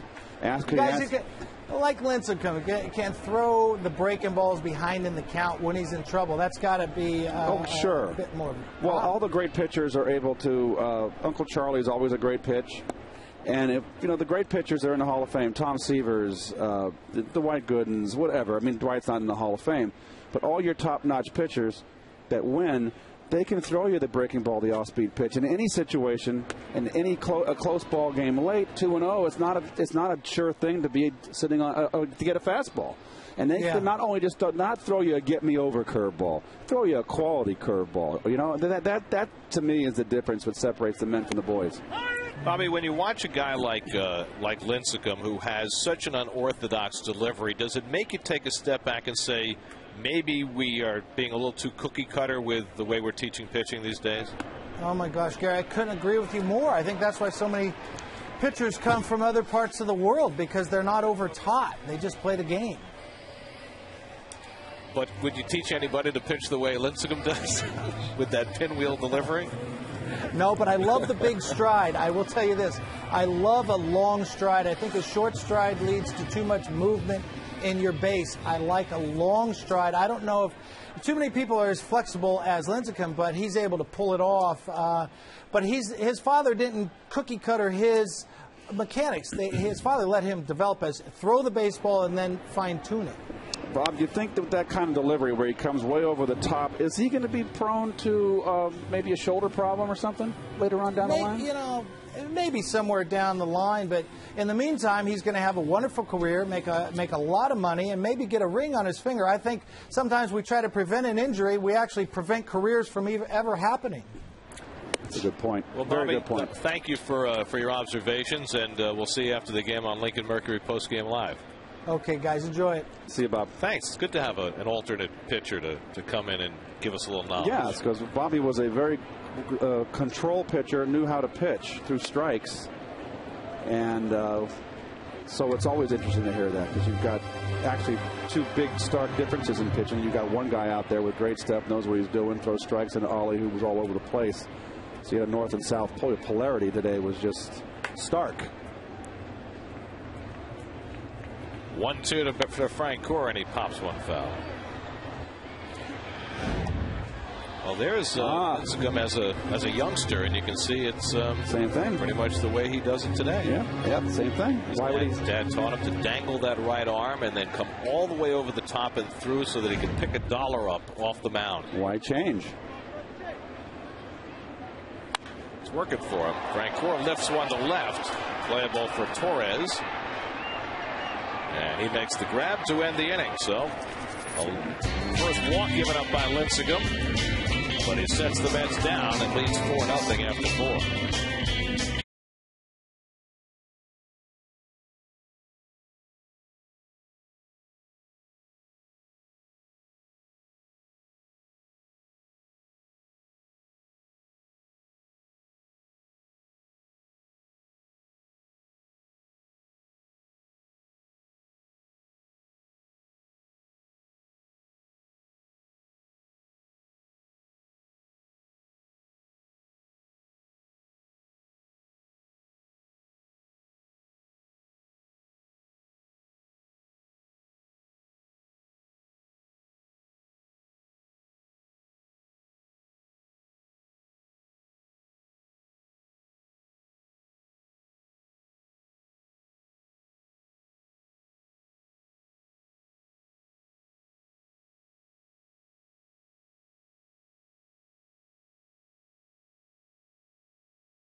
The second, 2 in the fourth. Oliver Perez charged with all 4 runs, 3 of them earned. The big number, 7 in the walk column and 3 in the third innings. He also hit a batter and threw a wild pitch.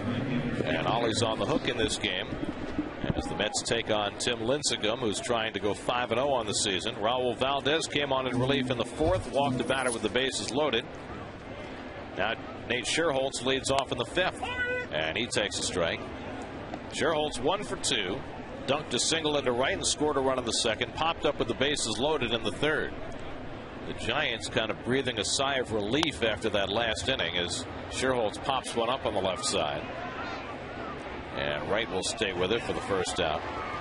I mean, after you load the bases in the third inning with 1 out and you don't score, and you load the bases with 1 out in the fourth inning and you come close to not scoring, to get that bases loaded walk and the pass ball to bring in 2 runs has got to make them feel a little bit better. Well, you don't want to leave those opportunities out there. They always have it's a bad omen. Even though you got your ace out there, Lincecum, you leave that many men on base early when you have a chance to blow the game open, it usually comes back and bites you. Downs. I'm sorry, the Mets are still in this game. Yeah. Downs is really the only Giant who's hit the ball hard today. He pops this one up into shallow center, and Core is out there waiting for it. And that's the second out.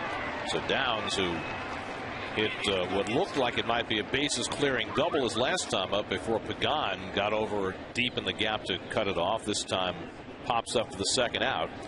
And now Ryan Rollinger will come up. Rollinger drove in a run with a ground out in the second and then walked leading off in the fourth. Perez walked the leadoff hitter in the second, third, and fourth innings, leading to his downfall today.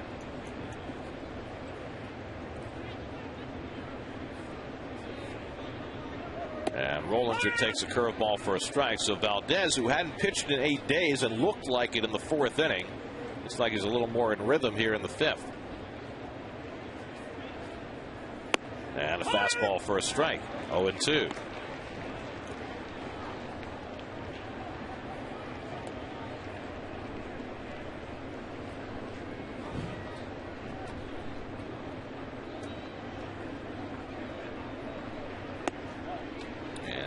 Misses to Rollinger. A ball and 2 strikes.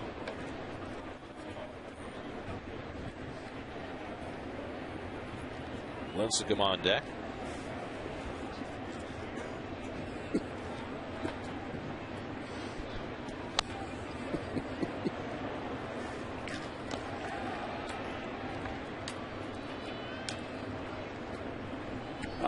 Sweet. Giving Mom the day off on Mother's Day. Oh, look at the cute little. Mom's at the spa. What do you call those things? Those are flowers in their hair. I understand. It's like Scott McKenzie sung about. Yes. If you're going to San Francisco, be sure to wear flowers in your hair. Flare out behind short and just beyond the reach of Reyes. And Rollinger has his first hit of the season. Looks like they gave it every effort. Yeah, you got a good break on it too, and it's that wind just pulled it away from him.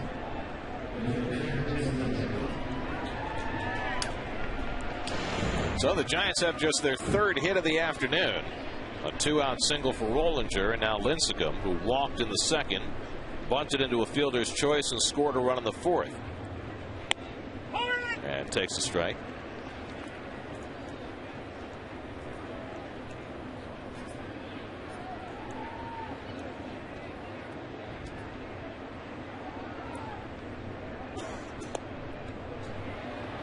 Valdez again gets ahead 0-2.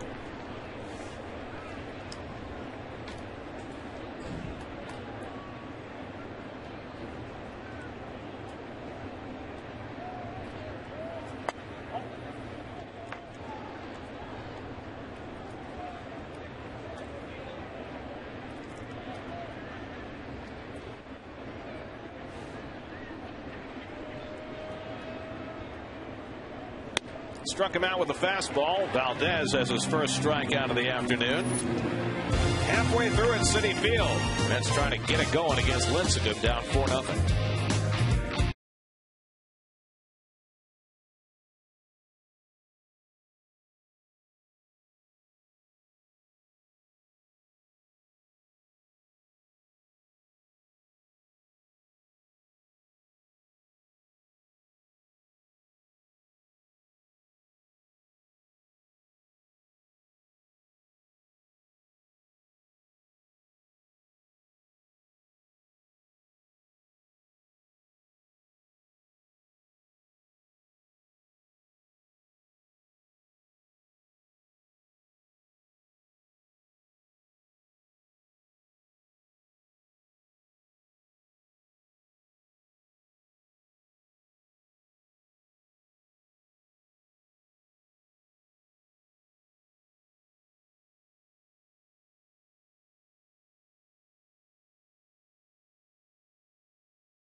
Giants 4, Mets nothing back at a chilly City Field today as Tim Lincecum on the mound against Oliver Perez. Yesterday it was Johan Santana who had a bounce-back effort against the Phillies.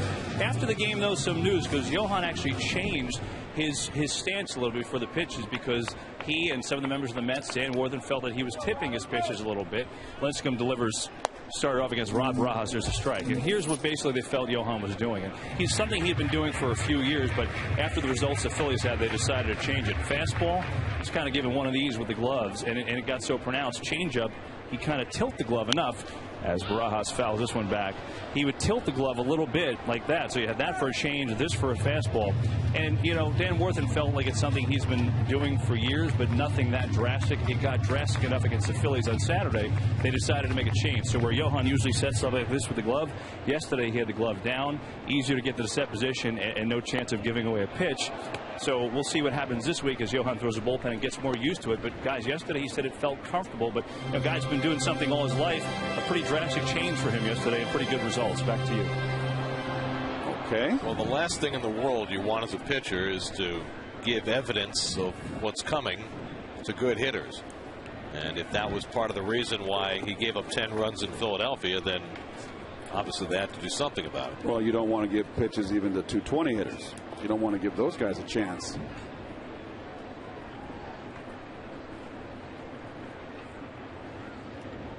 One and two to Barajas, and he swings and misses. Lincecum has his 7th strikeout of the afternoon. Well, we said it back in the first inning. Lincecum took a little while to get himself in a groove. That's got 2nd and 3rd and 1 out in the first inning. Lincecum struck out Bay and Wright, and the Mets have had just 1 hit since.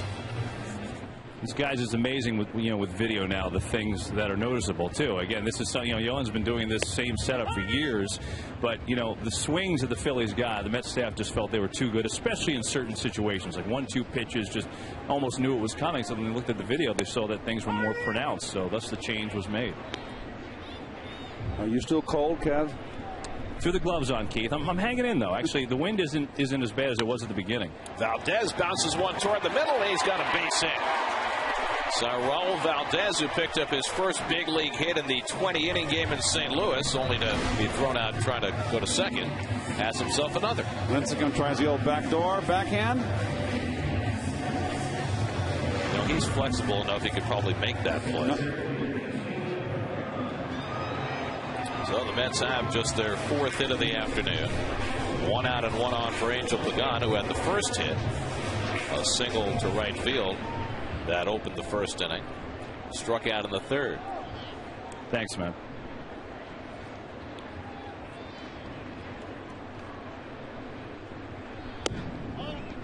And the breaking ball high from Lincecum, 1-0.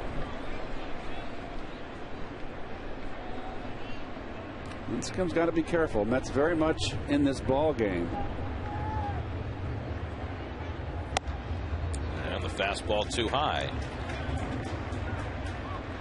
Alex Cora on deck.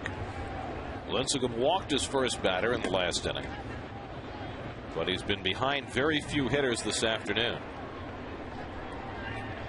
Now 2-0 to Pagan, and he takes a strike.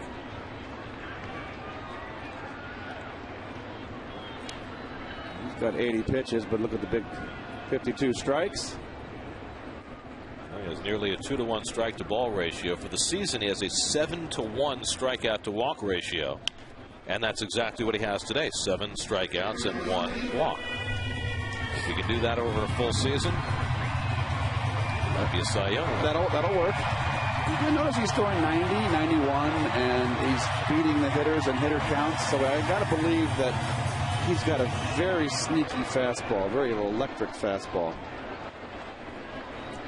Well, we've seen him get to 93 today, but only on occasion. 2-2 curveball, and it's just missed. And a full count to Pagan, 3-2. So with the pitcher Valdez at first base and 1 out, virtually no chance he'll be running.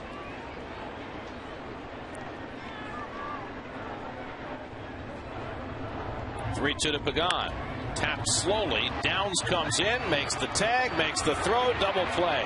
Side retired. 4-4-3 double play. Nicely executed by Matt Downs. We've played 5 now at Citi Field. Lindsey going the Giants up 4-0.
It's Mother's Day, and of course, Major League Baseball's initiative against breast cancer today, and certainly players talking about their moms having fond memories. No one has better memories and more fondness for his mom than does Aubrey Huff of the Giants. Aubrey not in the starting lineup today, but his mom, Fonda, raised he and his sister. She was a single mom, and the main reason, well, the reason is because his father was unfortunately murdered when Aubrey was 6 years old in Texas. Obviously a devastating thing, and his mom had to get 2 jobs to work and support them.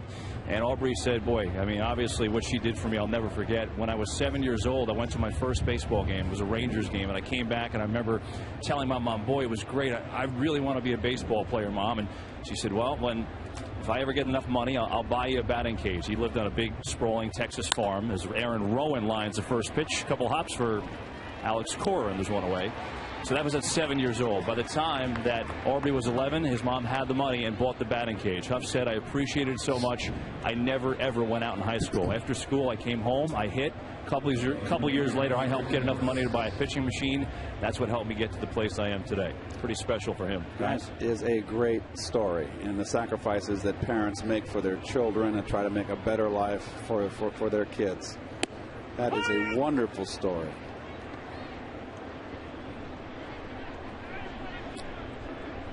Well, I think sometimes, especially in baseball, as Torres grounds one through the hole for a base hit, dads get credit, whereas really the moms who do the majority of the encouraging and the driving and the drying of tears and all the formative things that help young baseball players become Major League Baseball players. It's a tender balance. I mean, the ideal situation is a mother and a father. The tenderness of the mother and the strength of the father. It works hand in hand. It's the ideal situation. And you know, my mother was that for me, and my dad was tough, and my mom was sweet. Sandoval down to third. Wright gets the out at second. Cora the relay in time. Sandoval grounds into his 9th double play, most in the league. And Valdez is through the 6th. Still 4-0.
Starting the day, a game behind the Phillies and a game in front of the Washington Nationals, who will be here tomorrow night.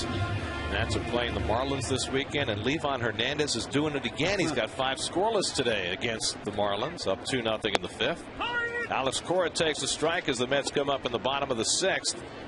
Third time around the batting order for Cora, Reyes, and Bay, trying to get something started against Tim Lincecum.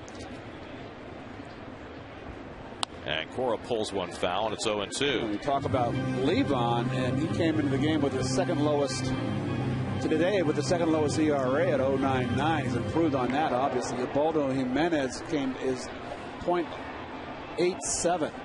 You know, it strikes me as Lincecum bounces one to Cora that we have seen a lot of extraordinary pitching performances early in this season, and obviously Lincecum's among them. Lincecum came into today at a 1.70 ERA, and that's only 6th best in the league. Now, obviously, it's still early. As it's chopped over the mound, Lincecum back to get it. The quick toss, and he got a beautiful play by the incredibly athletically talented Lincecum. Well, that's just a great play by the pitcher here. He hits the plate, the big bounce in front of home plate, the big bounce. Just a nice play. Not going to see too many pitchers make that play going straight back towards second base. It's like catching a long bomb right here, and just a terrific play. This is 0-1 out and nobody on. But runs are down in baseball this year. You know, it's still early. We're only 5 weeks into the season. But we've seen a lot of tremendous pitching early in the year. They're the leaders in the National League, and Lincecum not even in the picture at 1.7. I liked Garcia in St. Louis when the pitched that 20-inning game, right? Rookie left-hander, yeah. Well, the Cardinals had 2 Cy Young candidates last year, Chris Carpenter and Adam Wainwright.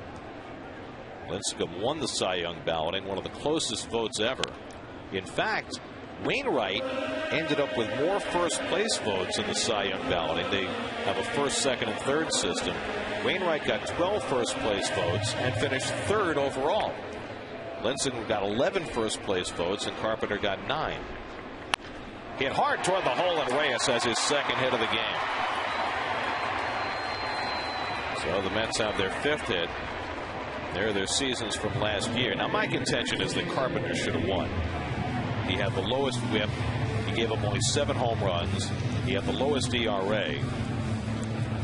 But I guess Carpenter and Wainwright probably split some Cardinal-oriented votes.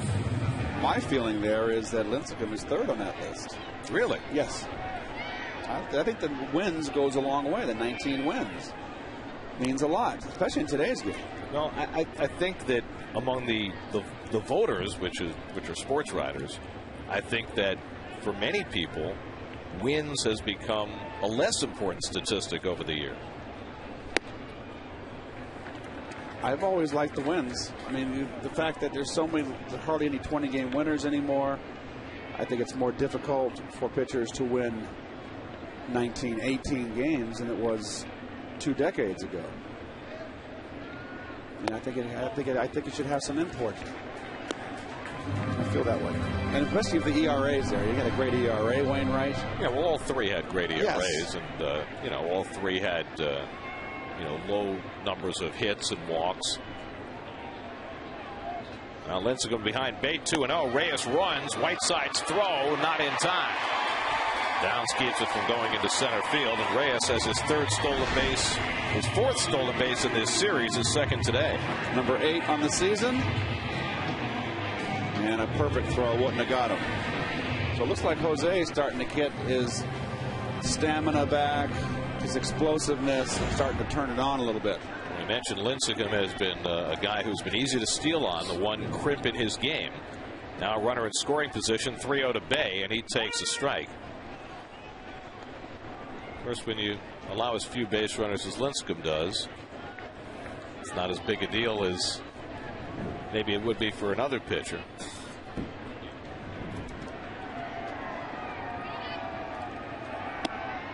And there's a strike, 3-2. I wonder if Bay was looking for a breaking ball. 3-1, 4-run lead.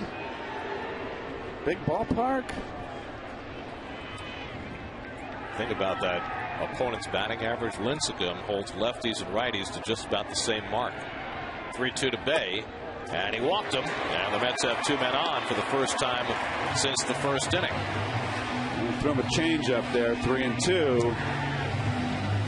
Second walk allowed by Lincecum. Had walked only 8 batters in 6 starts coming into the game. So a chance for David Wright to do some damage. David struck out 3 times yesterday, 2 more times today. In the first inning, the Mets had 2nd and 3rd and 1 out, but Lincecum struck out Bay and Wright. Now the Mets have 2 aboard and 1 out. Wright at the plate and Davis on deck. Lincecum about to throw his 98th pitch of the afternoon. And David takes the fastball in tight. Here's that first inning. Well, that was a curveball that stayed inside. And then a curveball knee-high and black. You can pitch. So that was the game plan for Lincecum as he settled in that first inning. And Wright takes, and it's 2-0. Well, now you got a good pitch to hit. 3rd straight batter. Lincecum's fallen behind 2-0, so you wonder whether he's starting to tire at all. Went 7 innings in his last start in Florida, and Bruce Bochy took him out in a 3-3 game and took a little criticism for that at the time. Swing and a miss at the fastball, 2-1. Right by him. 2-0 count. David can't turn the fan on. He's just getting. He's so late. That big swing. Big uppercut. Now the 2-1. Foul back and a good rip at that fastball. 2-2.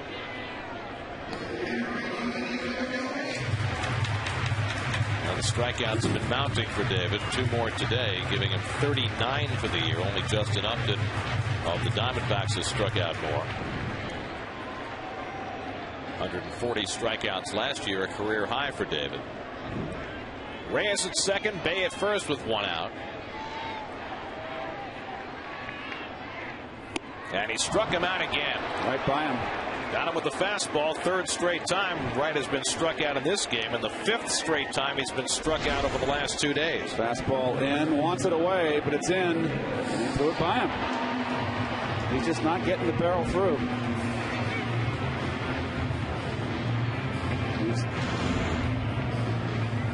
8 strikeouts for Lincecum, and so it's left to Ike Davis. Davis singled off the glove of the 3rd baseman in the 2nd, then walked in the 4th, so he's been aboard twice. That's down 4-0 as they bat in the bottom of the 6th.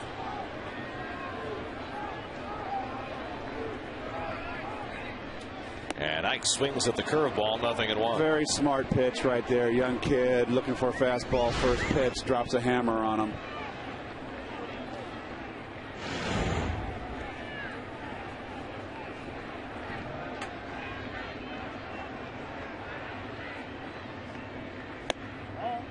And the changeup misses, 1-1.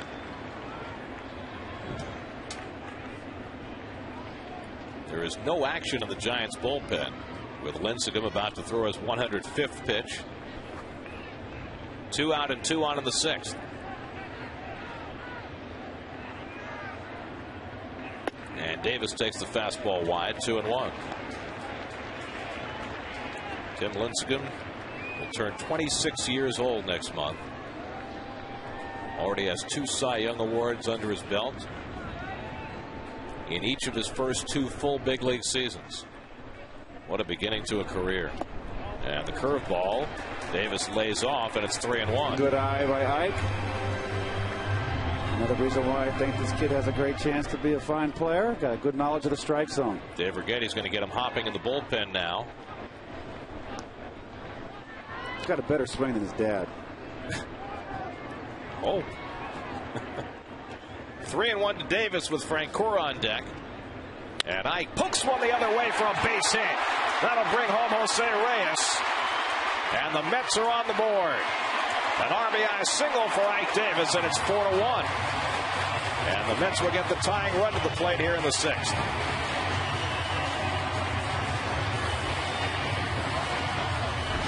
Fastball up and away. Off the strike zone. And that's how you hit it. I mean, I'm just continue to be impressed with this young man. Very nice. like a young Keith Hernandez. Well, I don't know about that. Taking the ball the other way. No, just his ability for a kid who can hit home runs to be able to take the ball to left field. It's very impressive. It's very, very impressive. So the Mets finally scratch against Lincecum. Now Jeff Francoeur, who has been struggling so mightily in this series, has a chance with one big swing to tie this game. And we'll see your IOTV pitch differential. And the big difference there is it's outside off the plate, but the difference was the elevation. Francoeur 0 for 10 in this series, has struck out and flying to left today. And he takes the fastball high. So Lincecum, who was ahead of the count for most of the day, has been throwing ball one to just about everybody in this inning.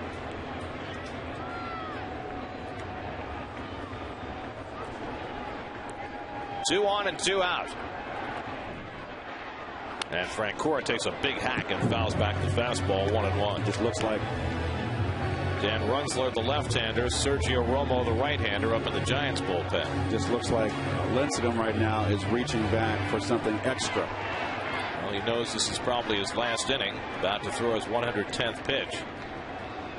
1-1 to Francoeur. Curveball ripped into left field, a base hit. Here comes Bay around third, heading home. Torres' throw is cut off. Jeff Francoeur breaks the schneid with an RBI single and gets the Mets within 4-2. First hit of the series for Francoeur, and he drives in his 17th run of the year. Well, hurt on the breaking ball here. Too much plate. It's down, but two, oh boy, in a half. That is a hanger. And you see Francoeur got towards the end of the bat, so if he'd have got that pitch away and down as it was, it would have been an out. So now the Mets have the tying runs on base, and Rod Barajas digging in. And Lincecum will get one more batter. Barajas, as the sun comes out, fouls it back. Rod today is flying to left and struck out. 6 home runs in his last 5 starts coming into the day, including the walk-off on Friday night. Oh, the IOTV pitch differential, and there it is. It's down, but look at the difference. If he gets it away, he's got him.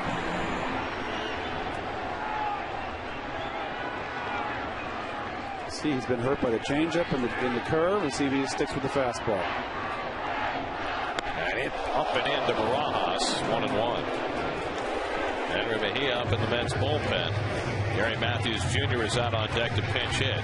2 out hits by Davis and Francoeur, getting the Mets on the board here. And Barajas trying to keep it going. That's now with 7 hits against Lincecum, who has never beaten the Mets. And it's in tight, 3-1 to Barajas. 2-1 to Barajas. Bochy just wants one more out from his ace.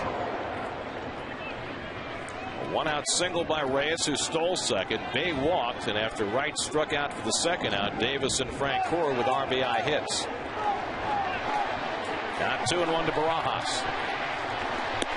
Swing and a miss. 2-2. Well, there's the upstairs fastball right there that no one seems to be able to catch up to.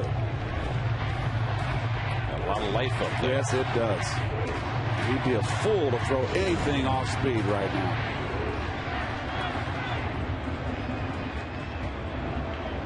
That's a little strong word. 2-2. Foul back. Getting right back with the fastball.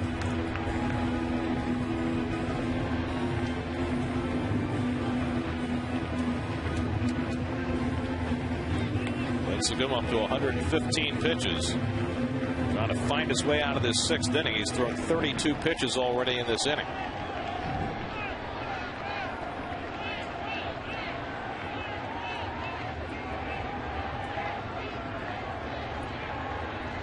Two and two to Rod Barajas. And a breaking ball hit to right, but right at Sherholtz, who picks it off to end the inning. But the Mets with a couple of clutch 2-out hits. Ike Davis and Jeff Francoeur cutting the Giants' lead to 4-2.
116 pitches over 6 innings. Raul Valdez continues on for the Mets. He's gone 2 2/3 in relief. Juan Uribe has walked 3 straight times, one of them forced in a run. That was against Valdez in the 4th.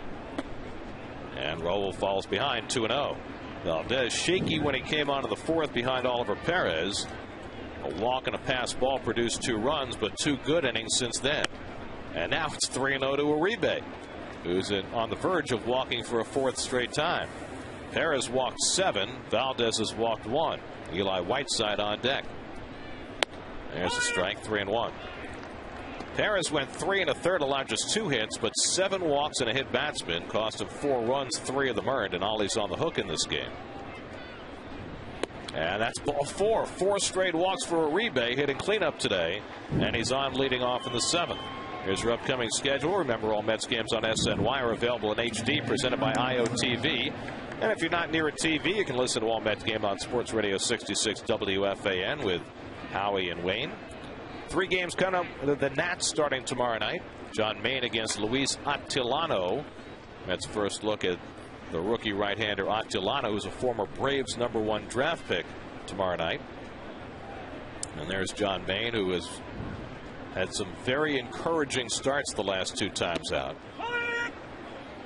Ball strike to Whiteside. I think John's realizing maybe he was worried about his velocity being down. I think he's starting to realize that, hey, I can win with my stuff at 89, 88, and bust one up there to 90 every now and again, 90, 91 when I need it. Well, we've watched Lincecum's fastball today with that life up in the strike zone, and John's always had that, and he has it at 88 as much as he had it at 94. Yep. 2 starts back when he pitched on that cold day here at Citi Field, he threw 101 pitches, 97 fastballs. So he knows what can work for him.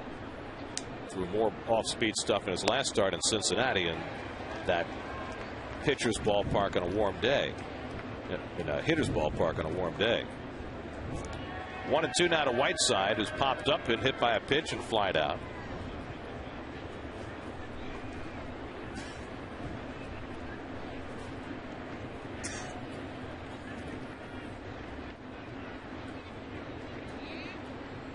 And the breaking ball popped up. Playable for Davis coming down from first. 1 out. So Whiteside retired. Uribe still at first. There are the starting pitchers coming up for the 3-game series with the Nats. Mayne against Attilano tomorrow night.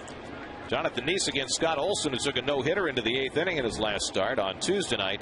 And Mike Pelfrey and Craig Stammen on Wednesday afternoon. After that, the Mets head to Miami for a 4-game series with the Marlins starting on Thursday. Well, Scott Olson's been pitching well for that Nationals team, and they're playing well. He was in the minor leagues not too long ago. Here's Scherholtz taking a strike. Whereas the Nats are waiting for Steven Strasburg, who made his AAA debut 2 nights ago and through 6 innings allowed 1 hit. I think he's ready. I think that they're going to give him probably, I bet you June 1 he'll be up. Well, from a financial standpoint for the Nats, that probably makes sense, because that will cost him a year of arbitration and free agency. And let's face it, that's a consideration. But that's what Strasburg has done in the minor leagues so far this year. He has been completely dominant. Look at the walks to strikeouts. Scherholtz swings and misses, and Valdez has his 2nd strikeout. So 2 out of the inning after the leadoff walk. Oh, that's a hanger right there, and he swung right through it. This is an important inning here for Valdez, as the Mets are going to get into the Giants bullpen, now down just 4-2. So they hung around long enough against Lincecum. Dan Runsler looks like he's going to come on and pitch in the 7th.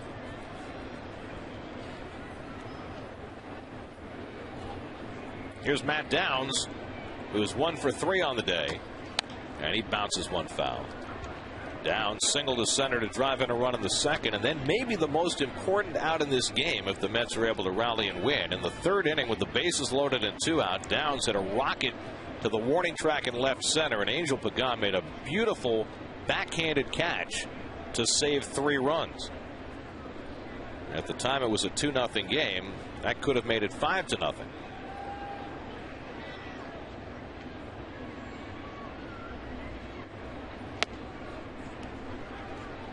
1-1 to Downs.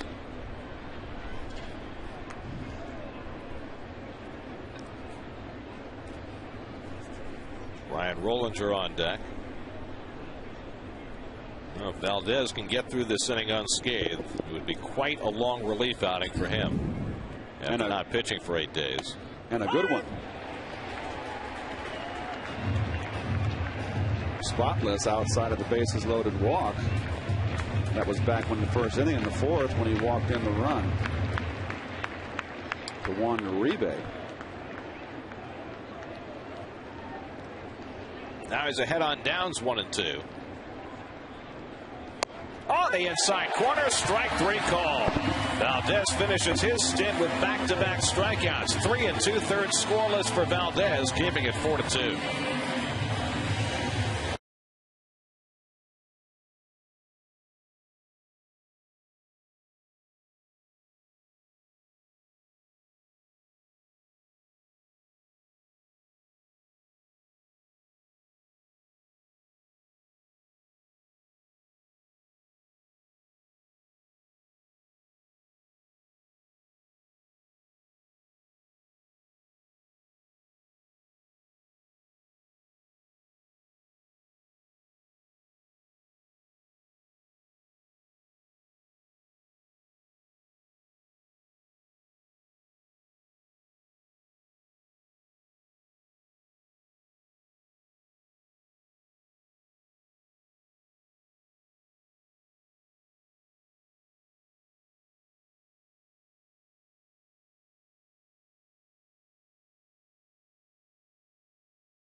Taco Bell, think outside the bun. And by Ford, check out the best-selling vehicles in America. Drive one at your Tri-State Ford dealer today. Brian Custer and Brandon Tierney will be talking baseball as they debate this weekend's Yanks series at Fenway, plus the Mets' upcoming series against the Nats. The next Wheelhouse, presented by Pepsi, weekdays at 5:30 only on SNY. Well, lo and behold, Tim Lincecum has come out. Now, let's see if he's actually going to pitch here in the 7th inning. He's thrown 116 pitches. Bruce Bochy might just be trying to force Jerry Manuel's hand as far as a pinch hitter is concerned, but Jerry's setting up a switch hitter in Gary Matthews, so we'll see how it all plays out. Well, Lincecum, his last 2 outings, the bullpen has blown leads for him, so I think that he wants to get 7 out of him to extend him out a little bit. And you know, you feel more comfortable with your 8th inning guy and your 9th inning guy, your closer. Well, Lincecum has thrown as many as 120 pitches in a game this year, but he's not staying in. As I kind of anticipated, Bruce Bochy was waiting for a pinch hitter to be announced. And even though it was a switch hitter, he's going to bring in the lefty Runsler. And so Lincecum is done after 6 innings and those 116 pitches. So we'll take a break. Mets down 4-2, coming to bat against the Giants bullpen in the bottom of the 7th.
innings, having allowed 2 runs and 7 hits, 2 walks, 8 strikeouts, and 25-year-old lefty Dan Runzler will take over for the Giants. Well, it's entrusted to the bullpen now, as again the Mets always tough on Lincecum. They made him work with 116 pitches, Gary? 116, yeah. Well, here's Gary Matthews as a pinch hitter. Gary's looking for his first pinch hit of the season. He's gone 0 for 9 in this role. And since the 7th of April, he's 4 for 39 with 16 strikeouts. It's been a really rough go for Gary Matthews Jr. Batting here for Raul Valdez. And Runzler gets it on the outside corner, 0-2. Runzler's actually been more effective against right-hand hitters than he has been against lefties this year. He certainly has. A 5 for 26 right-handers for a 192 batting average. Pagan, another switch hitter on deck, and then the lefty swinging Alex Cora for the Mets in the 7th. Well, the Mets' goal today certainly was to get Lincecum out of the game as quickly as they could. In 6 innings, probably part of the game plan. And there's Cora, who's probably never faced Runzler, checking him out, reading this. Oh, good pitch. Breaking ball gets Matthews looking, so Gary's troubles continue, and that's the first out in the bottom of the 7th. Just for reference, by the way, on Lincecum, we mentioned he had thrown as many as 120 pitches this year. As you look at that breaking ball from Runzler. The career high for Lincecum was 127. He did that 2 years ago against the Diamondbacks. But there just aren't too many major league managers, the way the game is played right now, who are going to start an inning with an ace pitcher having thrown 116. Well, they might lose their job if someone hurts their arm. So here's Pagan, who's 1 for 3 today. Angel has struggled as a right-hand batter this year. He's hitting just 154 from this side of the plate, as opposed to 288 as a left-hand hitter.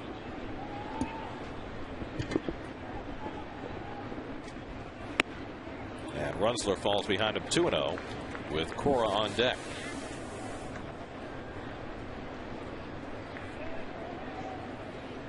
Runzler, one of those guys that taps his glove before his delivery.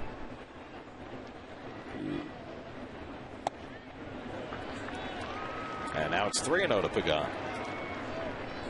Greg Maddux used to tap his glove. Yep. It's a good role model. Don't want to make sure you don't tip your pitches. Take a look here, you'll see it. You'll see him fiddling in there. 3-1 to Pagan. Mets have out hit the Giants today 7-4. They got both their runs off Lincecum with 2 out in the 6th, and trying to get something started again here in the 7th. And Pagan hits one up the middle, and he's got a base hit, his second of the day. And so the Mets will get the tying run to the plate here in the bottom of the 7th. And it looks like Tatis is going to pinch hit for Cora. Which means, I guess, that Fernando's going to play second base. Luis Castillo sitting out today with a bruised heel. And the plan was for Louis to sit for a day or 2. So Tatis, who has been exemplary as a pinch hitter so far this year, had a pop fly double yesterday. He's now 5 for 10 as a pinch hitter this year. He'll bat for Cora to give them a right-hand hitter against Runzler. Fernando has a pinch hit home run this season. Gohan bundled up. It's a little chilly, although it's warmed up a couple of degrees since the game began. Still on the Arctic side for the 9th of May. Tying run at the plate, and Runzler checks in on Pagan. There are the pinch hitting numbers for Fernando this year. Such a hard job, and he has done it so well for the Mets since coming over and restarting his career. Up and away for ball 1. Jose Reyes on deck, and behind him Jason Bay. Mets have been doing quite a job in the late innings over the last few days, and trying to pull off some late inning magic again, and trying to keep their home winning streak going. They've won 9 straight here at Citi Field. Upstairs, and Runzler behind again, 2-0. He fell behind Pagan 3-0. Wound up giving up a base hit. Now 2-0 to Tatis with Reyes to follow.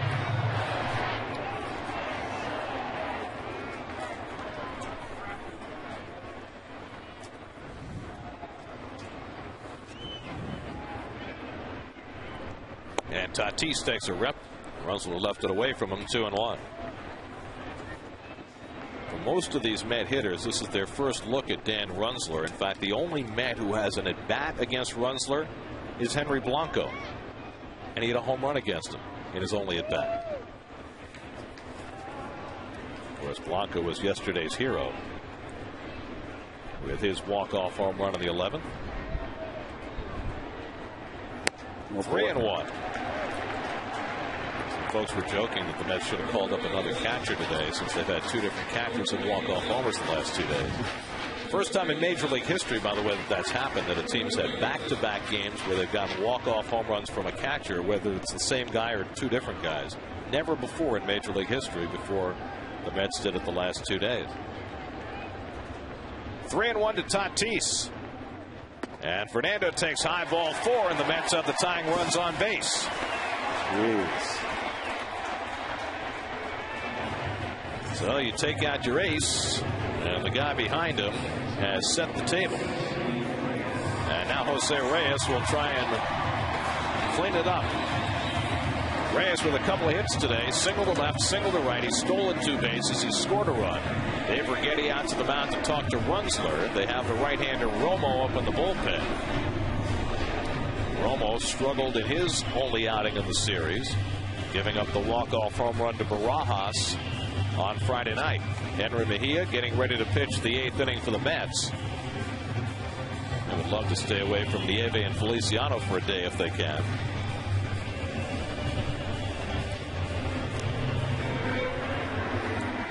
So Runsler ready to work to Reyes, who is hitting just 194 this year with runners in scoring position, as he adapted to the number 3 spot in the lineup. Speed at second and Pagan, not quite as much at first with Tatis.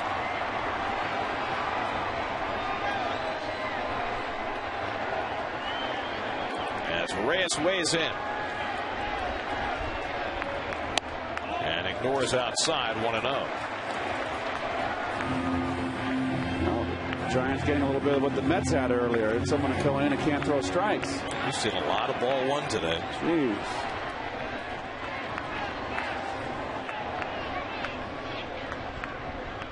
And the breaking ball misses badly. And Runsler, for the 3rd straight hitter, is behind 2-0. And what are you going to throw now? You miss with a curveball, 1-0. It's 2-0. What are you going to do? Oh, boy. Sit on that fastball. Runsler's been pitching well, but he's now walked 8 batters in 12 1/3 innings. And the Mets are being patient with him.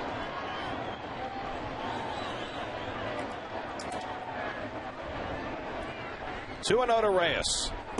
And he takes ball 3. Fastball from Runsler, just missed. And now he's in danger of loading the bases with Jason Bay standing on deck. So the chilled crowd here at Citi Field has something to yell about.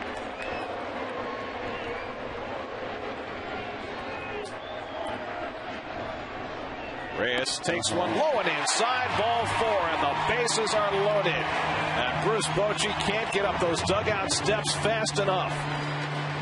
He looks furious. I'll help him. He's looking at the home plate umpire, Paul Schreiber, as though it's his fault. But there was really only one borderline pitch in the last 2 at-bats. No, nothing close. Bases loaded, 1 out. Bay coming up. Sergio Romo coming in with the Mets trying to come from behind in the 7th.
Jason Bay batting against Sergio Romo, and he takes the first pitch high for ball 1. Well, Romo gave up the home run to Barajas in the 9th inning. That was a game winner on Friday night.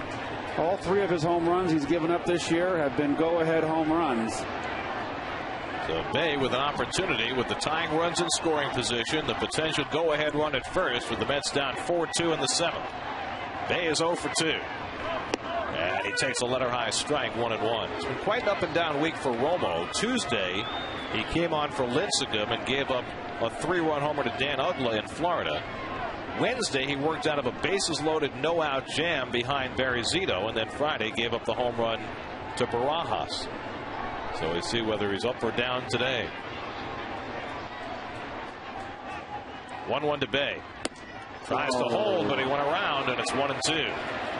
Too bad right there. This would have been 2-1, and him and Jason in the driver's seat. Now he's behind the count. He's got to go to hitting. He's got to bear down. Went well out of the strike zone chasing that pitch. Jason has only 2 grand slams in his major league career. The last one was 4 years ago. 1-2 from Romo. Fastball hit in the air to left. That should get a run in. Torres under it. Tagging is Pagan. Now Torres racing in, and it drops in. Pagan scores. Tatis trying to score. The throw by Rowan. Not in time. The Mets have tied it. Throw to third. Safe at third. Reyes got around the tag. The Mets have tied the game on a wind-blown 2-run hit for Jason Bay.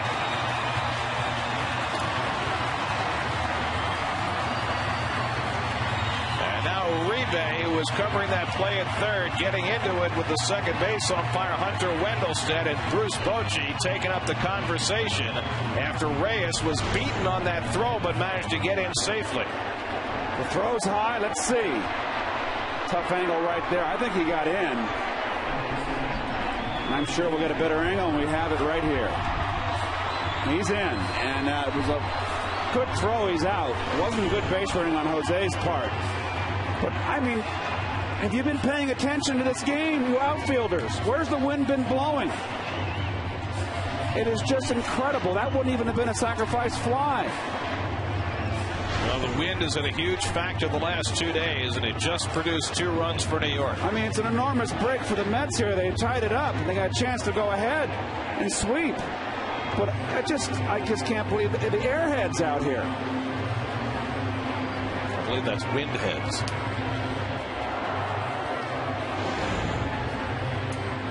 So now the go-ahead run is at third with 1 out, and another chance for David Wright.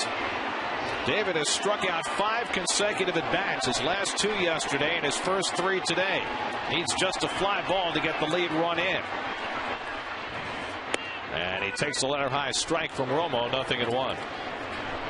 For the 3rd game in a row now, Lincecum has left with a lead and gets an ND. Norman David Lincecum in the paper tomorrow. Well, Andres Torres just couldn't figure out the wind on that last fly ball, and the Mets cash in. Fake to third for Romo, and Bay is not fooled. Well, here it is trying to recover, and I have nothing to say about it. There's the wind, which has been blowing in from left field all day.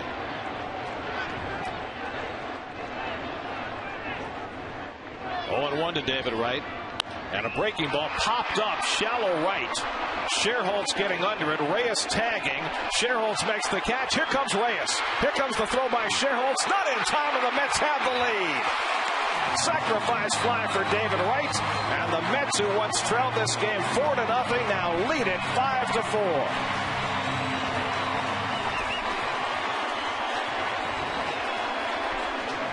What a gift.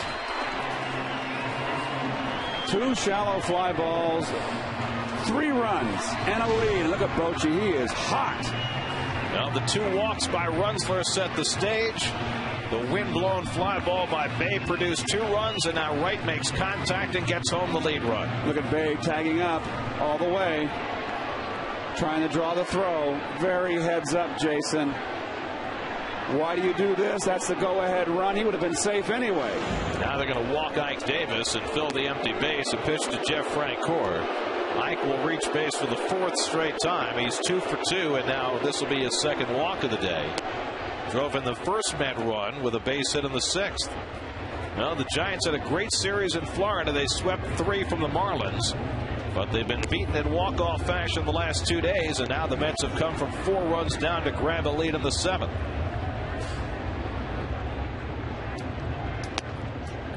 So Jeremy Affeldt up in the Giants bullpen, the lefty, but Romo undoubtedly will stay on to face Francoeur, who drove in a run with a 2-out hit in the 6th against Lincecum.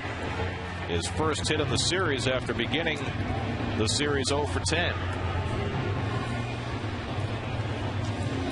So it's Runzler who's on the hook. He's charged with 3 runs in a 1/3 of an inning after he gave up a leadoff hit and then walked back-to-back hitters, and they've all 3 scored. 2 on and 2 out, and Francoeur just gets out of the way. He's been a baseball magnet the last week or so.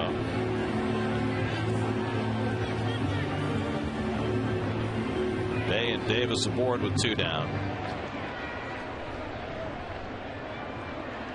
Well, the Mets cashing 2 in the 6th and now 3 in the 7th to take their first lead of the day.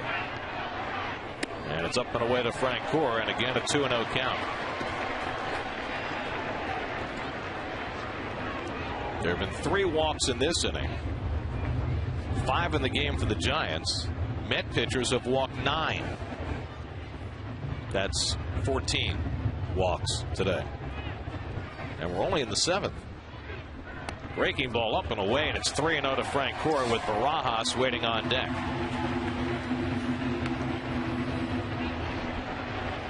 Barajas, who hit the home run off Romo, his fellow Californian, his fellow Mexican American, in the game on Friday night.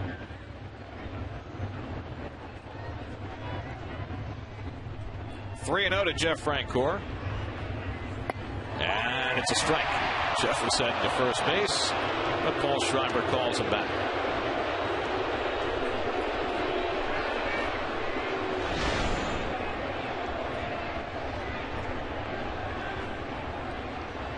Borderline.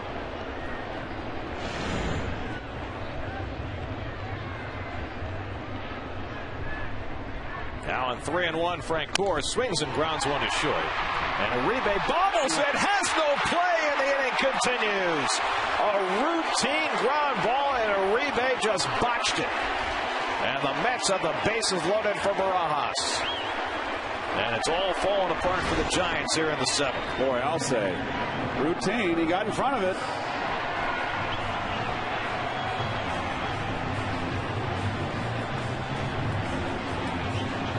Some bad baseball. First error of the year for Juan Uribe. And now the Mets with a chance to add some distance. The Giants have gone 5 straight games without an error. That's only their 12th of the year, the fewest in the National League. But it sets the stage for Barajas, the 9th man up in the inning. Rod today is 0 for 3. Flied out twice and struck out. Bases loaded, 2 down.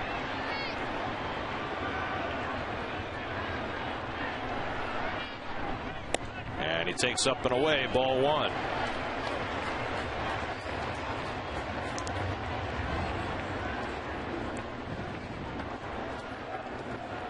What a disastrous inning. It started out with the left-hander coming in, Runzler, with a base hit and 2 walks to load the bases. Struck out Matthews to start the inning, but then it all crashed down on him. 1-0 on Barajas, and that's upstairs, 2-0. Romo has not been helped by the wind, which cost him 2 runs on the Jason Bay pop fly single. David Wright added the sac fly, then an intentional walk to Davis, and an error by Uribe has put Romo in greater jeopardy. Now he's behind 2-0 on Barajas, and Rod in a great spot to look for a fastball. Takes a strike, 2-1. The Mets today trying to win their 10th straight home game Their longest home winning streak since they won 11 straight in 2006 at Shea. Mets have won more home games than any team in the majors so far this year. They love the land of the swirling paper. 2-1 to Barajas. And a high fly ball to left field. Let's see if Torres can judge the win this time. And he does to end the inning. A little late as the Mets grab the lead. Jason Bay hitting a fly ball to left that eluded Torres in the wind and fell to drive in two. Great sacrifice fly, and it's 5-4 New York.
I think one of the biggest things has clearly been their bullpen. Last year, their bullpen was atrocious. They blew 25 saves. They had an ERA near 6. This year, it's been a totally different story. I mean, especially the back end of that bullpen.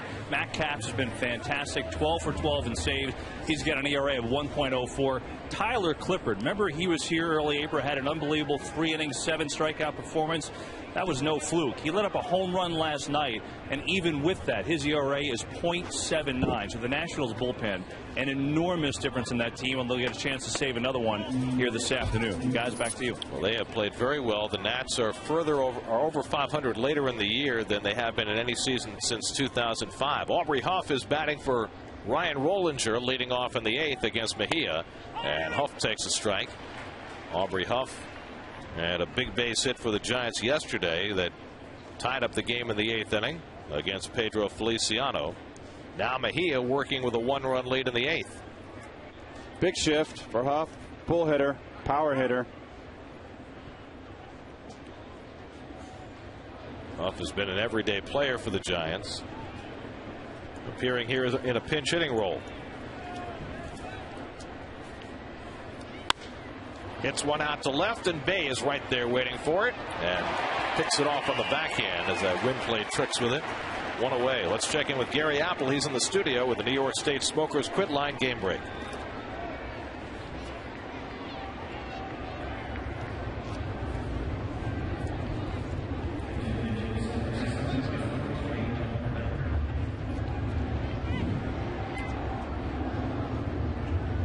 All right, Gary, thanks very much. Now John Bowker will pinch hit for the Giants. Bowker, who hit the home run off Francisco Rodriguez in the opening game of this series that tied the game in the 9th, steps in against Henry Mejia and takes low for ball 1 at 97 miles an hour. Bowker hitting .222 on the year. Now Raul Valdez is now pitcher of record on the long side after 3 2/3 scoreless innings of long relief. It would be Valdez's first big league win if the bullpen can get 5 more outs. Bowker fouls it back 1-1. Oliver Perez lasted just 3 1/3 as a starter, but Valdez, after a little hiccup coming in the 4th, turned in 3 terrific innings to keep the Giants at bay and give the Mets a chance to come back, which they did from a 4-0 deficit.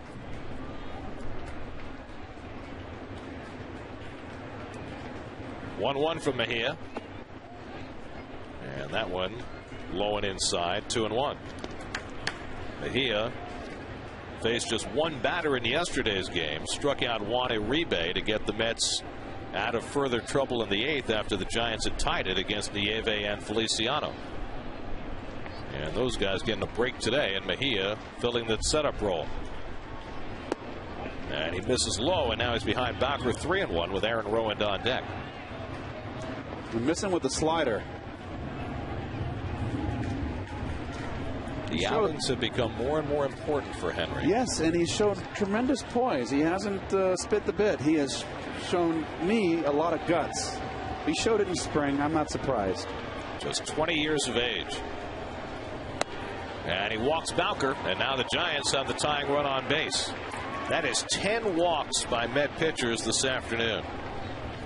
Perez walked 7, Valdez 2, and now Mejia issues a free pass. Well, Perez has got 70% of those. Yes, he does. And it was not a good outing for Ollie.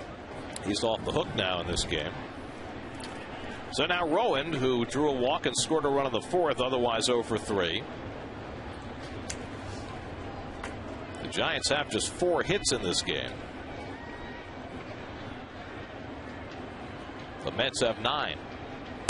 And Rowand takes the cutter off the plate for ball 1. A lot of breaking stuff from Mejia today.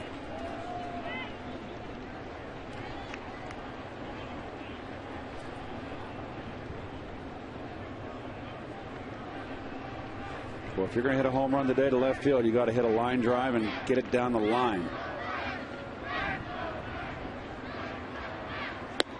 Too high. Another slider, and he's hanging it. That's 6 in a row, 5 in a row. Well, if you're a hitter right now, it's a good time to look middle in. Well, Mr. Nieve again.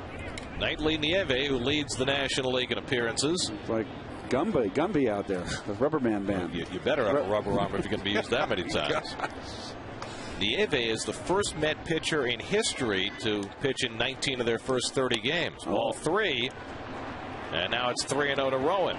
And Castillo is going to come into the mound for a conversation to try and settle Mejia down. Dan Worthen will join Jeremy Affeldt up in the Giants bullpen. And Castillo being very adamant. I don't think we've ever seen Louis be quite this animated with a pitcher. Well, it's encouraging. It's in a positive way. You've got great stuff, throw strikes, and good things will happen. Yes. I think that's the message. So Nieve gets some more time here to get himself loose. He wants some water.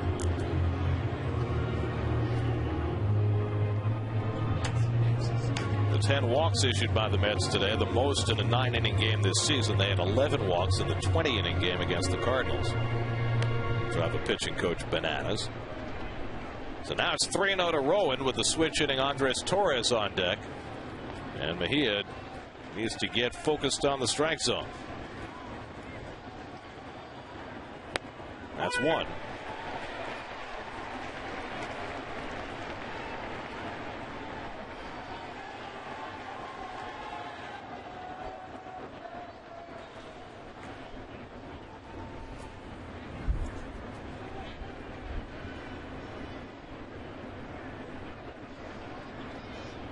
Bowker runs, fouled off, and that's 2.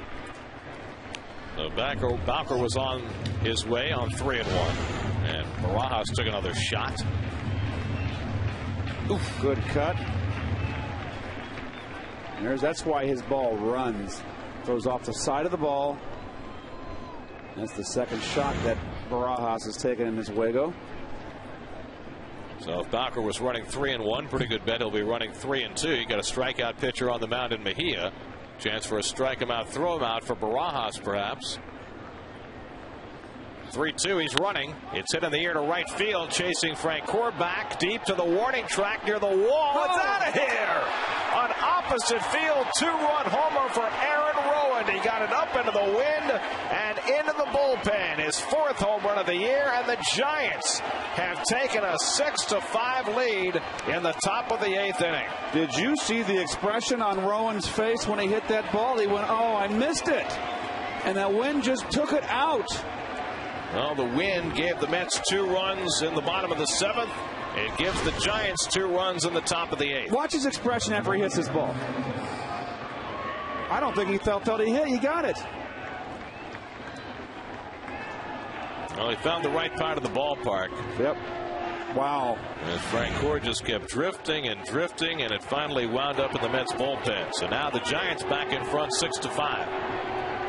What a seesaw game this is. Jeez.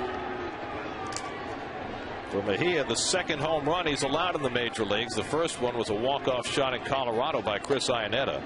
Good off-speed pitch there against Torres. Well, I thought he got under this. Let's see Mejia's reaction. What is that going out for? Smart hitting. Hit it with the wind. Well, the walk hurts him as he walked Bowker. And he fell behind Rowan. Well, the Mets have blown a save in every game of this series. They rallied to win the first 2. In fact, the Mets have blown, 6 saves this year, and they've won 5 of those games. So they've got a chance to do that again if they can come from behind today. 2-2 now to Torres with Pablo Sandoval on deck. So Mejia looking to bounce back and get through the inning and keep it a 1-run game. Fouled at the plate.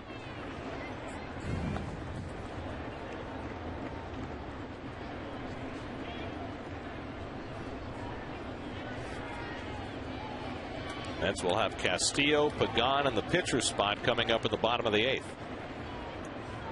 Pitcher's in the 2-hole right now. 2-2 to Torres. And he misses with the slider, and a full count to Andres Torres. And Manny Acosta is going to get up in the Mets bullpen now that they are behind. Nieve was throwing.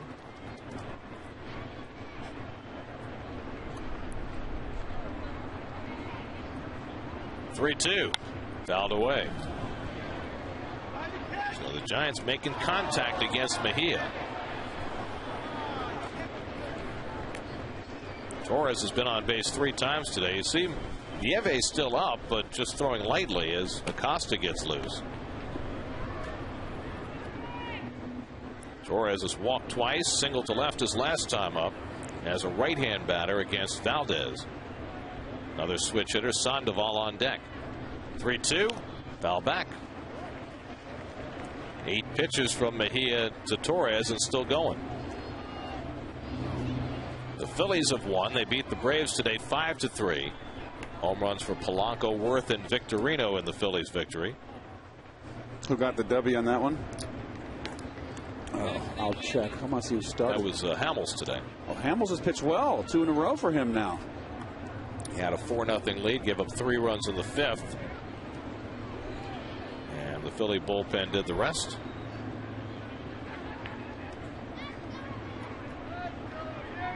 Ninth pitch of the at-bat to Torres, and he walked him. Second walk of the inning from Mejia, and the 11th today by Met pitchers.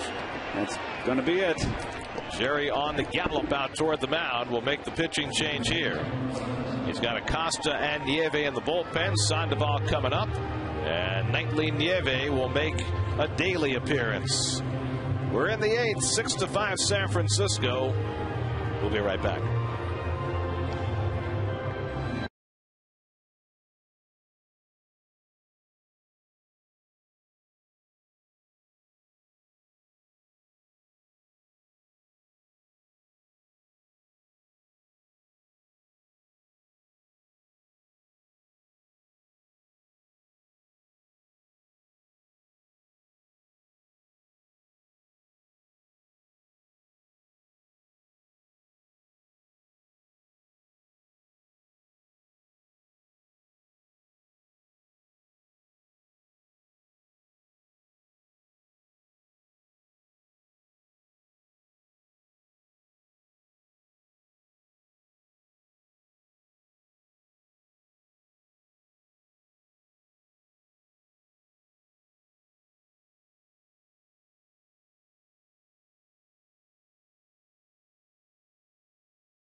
Mets-Giants matchup, plus a preview of their upcoming series against the Nats with up-to-the-minute news, insight, and opinion on Mets Blog, presented by Verizon, featured on SNY.TV, your online home of all things New York sports. Fernando Nieve on, runner goes, throw by Barajas, and Torres is safe at second base. So on the first pitch thrown by Fernando Nieve, Andres Torres steals a base, his 4th of the year. Well, good time for a stolen base. And I'm going to start calling Nieve Gumby. That's his nickname. Well, it's the 20th appearance for Fernando Nieve in the Mets' first 31 games. That's a new record. Gave up a base hit to the only man he faced yesterday in the 8th inning. And Sandoval takes inside 1-1. Sandoval 0 for 4 today, 1 for 14 in the series, and just 3 for his last 37. Not a good outing for Henry Mejia. Faced 4 batters, walked a pair, and gave up a 2-run homer. Manny Acosta continues to throw.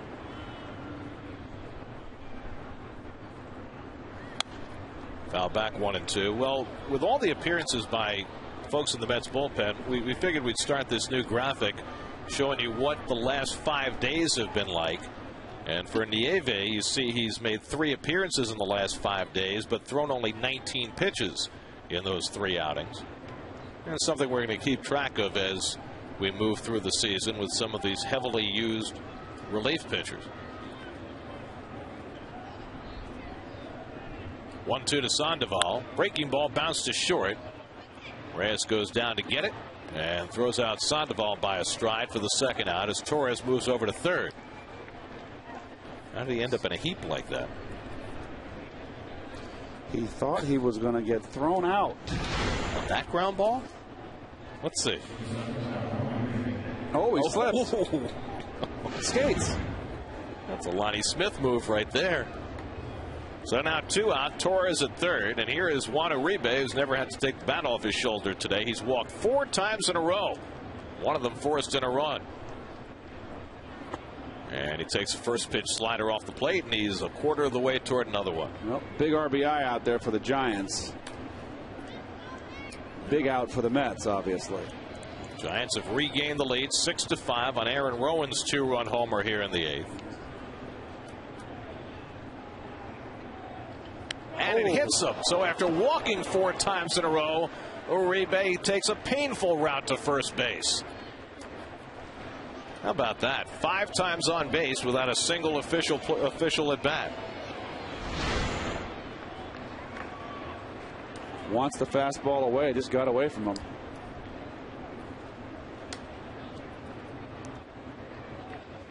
Second Giant hitter to be drilled today. Whiteside was hit by a pitch in the 3rd by Oliver Perez. So now runners at the corners, and here is Whiteside, who's 0 for 3. The Reds beat the Cubs today 5-3. Mike Leake got another win. He still hasn't lost in professional baseball. Leake is 3-0. I went straight from the Arizona State campus to the majors.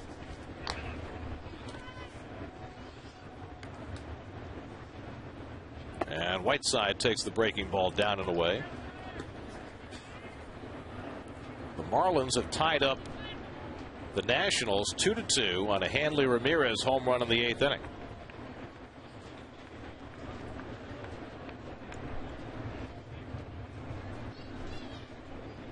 And another curveball fouled off. So Nieve breaking out a little different weapon. Throwing that curveball rather than his hard slider. 2 in a row to Whiteside. Torres at third and Uribe at first with 2 out.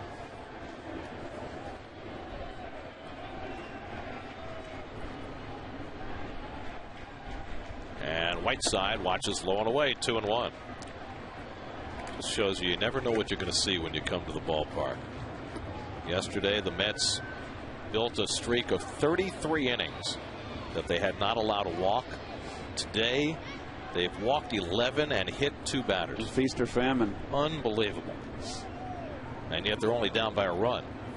There's a strike, 2-2. Strikes have been hard to come by for Met pitchers today.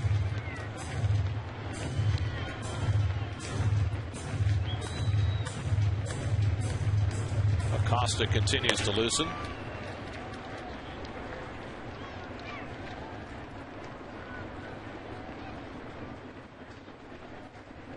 Right side waits on a 2-2. Pulled down to third. David Wright with a diving stop collects himself. The one-hop toss, and he got him. Side retired. Big play by David Wright to snag that hard shot and keep it a one-run game.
Aubrey Huff, who pinch hit, stays in the game at first base. Pablo Sandoval moves from first to third. And the left-hander Jeremy Affeldt makes his second appearance in the series. Well, Affeldt had 2 outstanding innings of relief in this last night in the Met win, the 5-4 Met win. 2 innings, 2 hits, no runs, 2 strikeouts. And all that Bochy wants is, please, just take it to my closer. Can someone get it to my closer? Brian Wilson has yet to appear in this series. He worked in all 3 games of the Giants series down in Florida. He's been up in the bullpen once in this series, but has not gotten in a game. Luis Castillo, who came on for defense in the last inning, will lead off for the Mets in the bottom of the 8th. Castillo came out of yesterday's game with a bruised heel, and the plan was to sit him out for a day or 2, but Mets needed him today, so Luis in there. And we'll see how well he can run. He's supposed to get a new pad for his shoe that will take some of the pressure off that bruised heel that he apparently hurt a few days ago, and he's aggravated a couple of times. There's Brian Wilson up in the 8th inning. So Bochy might go to him for more than 3 outs. 1-1 the count to Castillo with Pagan to follow, and then the pitcher due up third in the inning. That's still Frank Catalanato as a left-handed pinch hitter, and Blanco from the right. 2-1. Pedro Feliciano and Francisco Rodriguez both up as the Mets try and battle from behind in the 8th. They came from 4 runs down to take a lead in the 7th. Pulled toward the hole. Uribe knocks it down and has no play. It's an infield hit for Castillo to get the Mets started in the bottom of the 8th. Well, it's been a tough play to get Louis. If ball's hit hard, he makes the play. He's going to get him with he's got a good arm. But he clanked it again. Well, he made an error. Uribe did in the 7th, his first of the year. This one scored a base hit. Now the tying run is on, and let's see how the Mets play it with Pagan. Blanco has come out on deck to pinch hit with the left-hander on the mound after Henry's walk-off homer yesterday. Pagan has 2 hits and 4 at-bats today. And he squares and lays down the bunt. Affeldt's going to go to first base. So the sacrifice successful, 1-4, moving Castillo into scoring position. And now Blanco's announced as the pinch hitter, and let's see whether Bochy makes a move to bring in a right-hander.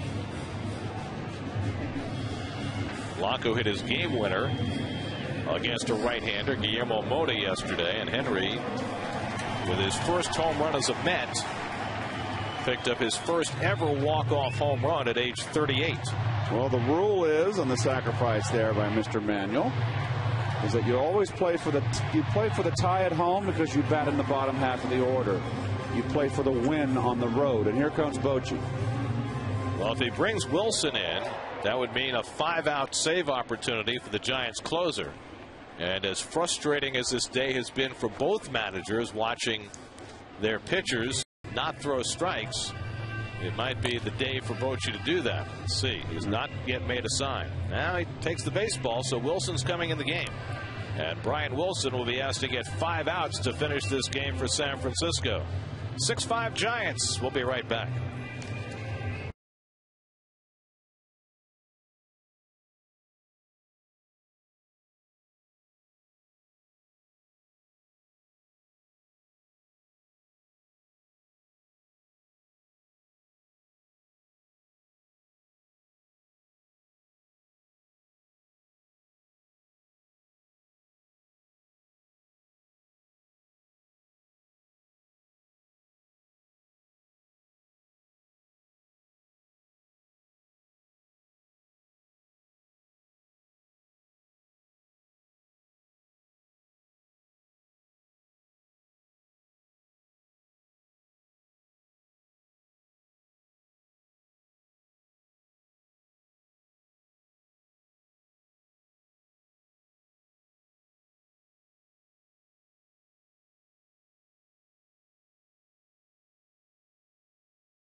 Opportunities this year, as today, to get 5 outs. Well, he's their hard thrower, and he's a real kind of gung-ho type guy. Look at that nose long sleeve shirts. Real physically fit man. Throws bullets, hard slider, goes right after hitters. And Frank Catalanato will bat. Last man on the bench for Jerry Manuel after Blanco had been announced as the pinch hitter. Catalanato breaks his bat and fouls it off. Oh, that's stuck on the ground out there. He's left with very little pink bat in his hand and a lawn dart out past the mound.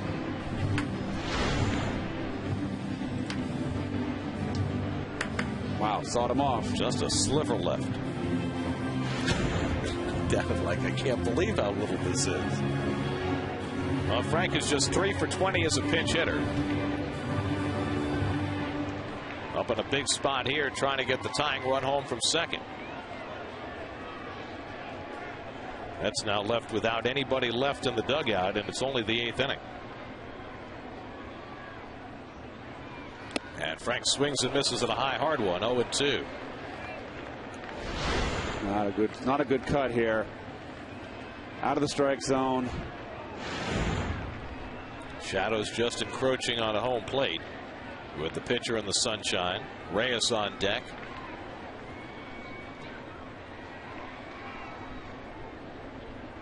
And Catalanato foul tips it into the mid of Whiteside, strike 3. Frank didn't think so, but I think we could hear it tip off the bat. Jerry Manuel's going to come out to argue, but it certainly sounded like a foul tip.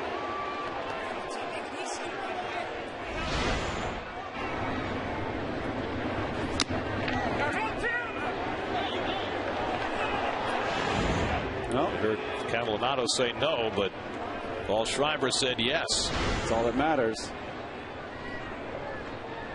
Not? Yeah, maybe. It moved. It's a good call. So Catalinato is struck out for the second out of the inning.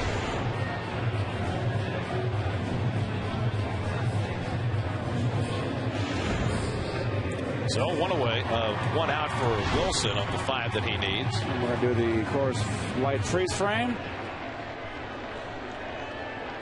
Freeze cam, excuse me. Whiteside securing it, and now it's left to Reyes with 2 out of the tying run at second. And Jose takes a strike. It's been a good night at the plate, good day at the plate for Reyes. 2 hits, a walk, 2 steals, and 2 runs scored. Last time Wilson got a 5-out save. Well, he got one last year, last September, against Milwaukee. Up and away to Reyes, 1-1. There's no doubt what you're going to get off Wilson. He's going to come right after you. He's got the same mold as Bedrosian and all those hard throwers that come in and close ball games. Woody Fryman. 38 saves last year, 41 the year before for Wilson. And Reyes takes a strike on the outside corner at 96 miles an hour. And now Wilson ahead 1-2, and Reyes was not happy about that last call. Jason Bay on deck.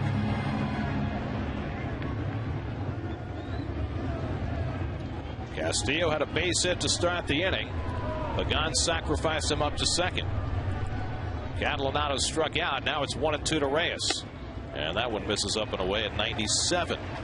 2-2.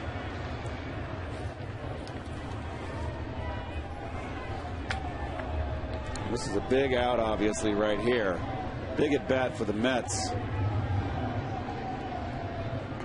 Jose in that third spot, the RBI spot. And he goes down swinging at the fastball. Brian Wilson comes in, strikes out Catalinato and Reyes, and keeps that tying run at second base. We go to the ninth, 6-5 Giants.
Get the best in HD free with IOTV. By Chevy. Find your nearest dealer on ChevyOffers.com or call 877-64-CHEVY.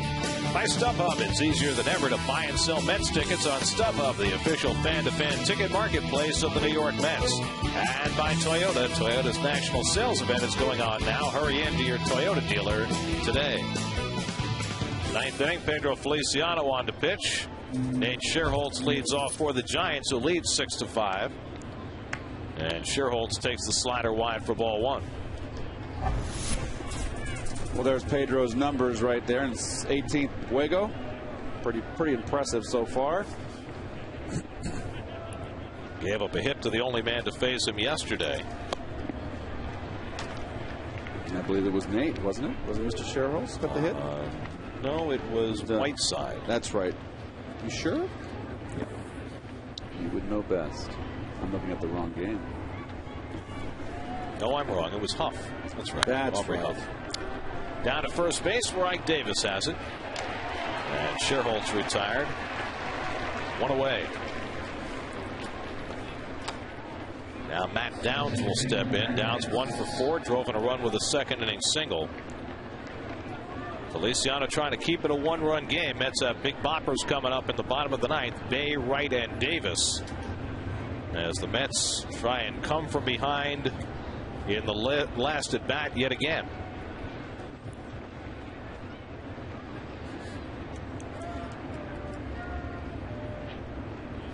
Hit hard right through Feliciano into center field. And Downs has his second hit of the day. Let's check out what's coming up on Lincoln Mercury Postgame Live with Gary Apple.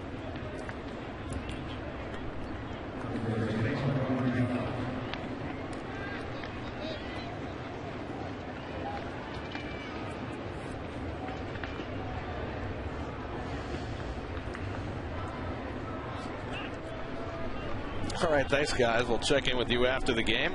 Here's Aubrey Huff up for the second time, who had that hit against Feliciano yesterday and takes one low for ball one. Huff came up as a pinch hitter in the 8th and flied out against Henry Mejia. But Aaron Rowan did a 2-run homer off Mejia to give the Giants the lead. And now they're looking for insurance in the 9th. And Huff takes a strike. 1-1. There's Feliciano's last 5 days. And again, 3 appearances in 5 days, but only 10 pitches. But you got to add on the pitches to warm up, too. They take their toll. But that's fine. The pitcher, Brian Wilson, is out on deck. Remember, Wilson was brought in to try and get a 5-out save, and Bruce Bochy did not double switch him in, so Wilson will get a turn at bat, barring a double play. 1-2 to Huff. And a good stop by Barajas, stretching. 2-2. Oliver Perez started this game, went 3 1/3, walked 7.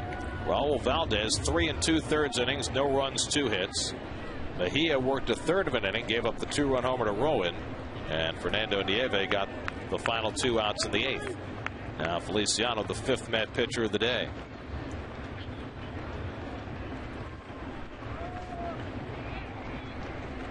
Two, and it's hit out to left field where Bay is patrolling.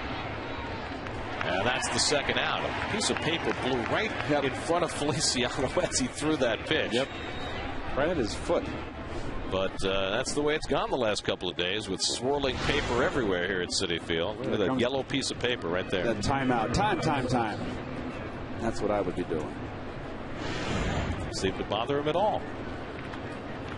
So now Wilson will take a turn at bat. He's had only 4 career at bats without a hit.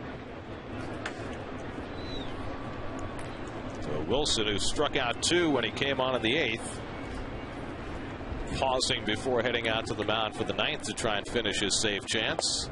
Pausing for a turn at bat. Pause that sometimes refreshes.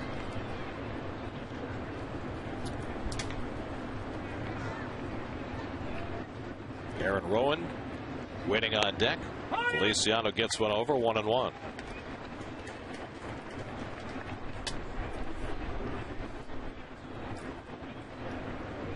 I think the breeze is going to abate before tomorrow. Or we're going to have another one of these games tomorrow night with the wind gusting. Another one of these games. It's supposed to warm up a little bit. With the Nats coming to town tomorrow and John Maine on the mound. 2-1, and Wilson swings. 2-2.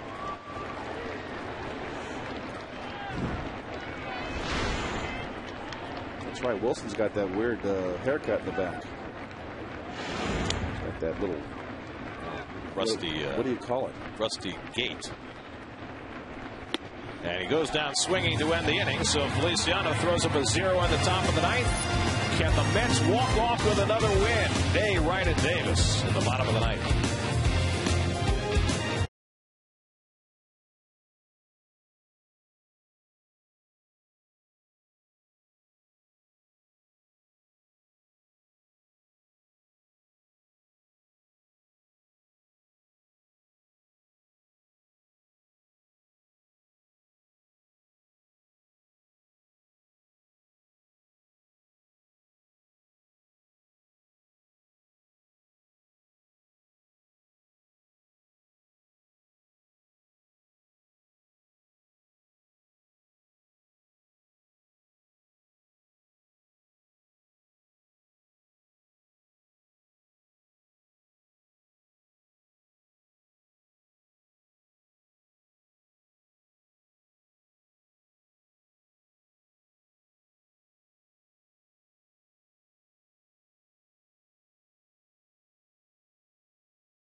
Well, the Mets have won 9 straight home games, but they're down by a run as they come to bat in the bottom of the ninth inning.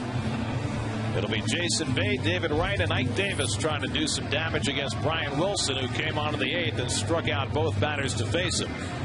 Bay had a wind-blown 2-run single in the 7th and now has 5 runs batted in this 3-game series. And he fouls back the first pitch fastball by Wilson, 0-1. David Wright on deck, and then Ike Davis. Good strike right there. Just wondering, boy, do you want to pitch these hitters away? You saw the home run off of Rowan's bat that gave the Giants the lead back in the top of the 8th. Fly ball to right field is going to blow out of here. You're going to need a howitzer to hit it out of left with that wind. There's the hairdo in the back. And there's the flags. It's been howling all day. And there's no question Rowan's ball got a boost from that wind into the Mets bullpen in right center. Off the corner, 2-1 to Bay. Tell you what, Wilson throws hard. 98. He's bringing it. Wilson has not given up a home run this season. 6 saves and 7 tries. Going away with a slider, and now it's 3-1 to Bay. We have already seen 16 walks in this game. 11 by Met pitchers and 5 by the Giants. You had to remind me. The Mets could use a walk here and walk in a blast. Sadist. Popped up foul off to the right. Huff over. Watches it sail into the crowd. 3-2. Well, the Nats have won. They got an 8th inning home run from Josh Willingham and beat the Marlins 3-2. So the Nats will come in here tomorrow night, 3 games over 500. Tyler Clippard won that game in relief. He's now 6-0. He's got 2 more wins than any national starter. And Matt Capps got his 13th save. Kevin was talking about their bullpen before, and they did it again tonight. 3-2 to Bay. High fly ball, shallow left center, angling in Rowan and Torres, and out goes Uribe, and it drops! Oh my God. Bay heading for second, the throw by Uribe, not in time! And the tying runs at second base. Second straight wind-blown hit for Jason Bay. What is going on here? That is the center fielder's ball. I got no comment. This has just been a real stinkeroni. Well, belly flop there by Bay. Almost didn't get the hand in. So he's got himself a fly ball single and a fly ball double, both affected by the wind. And now the Mets are a base hit away from tying this game. David Wright at the plate with nobody out in the inning. And David takes it low for ball one. David struck out his first 3 at bats today, but then delivered a sacrifice fly in the 7th that gave the Mets a 5-4 lead. Mike Davis, who's been on base 4 times in a row, waiting on deck. Mets now have 11 hits in the game. And David swings and misses at the fastball, 1-1. Oh, he just can't catch up.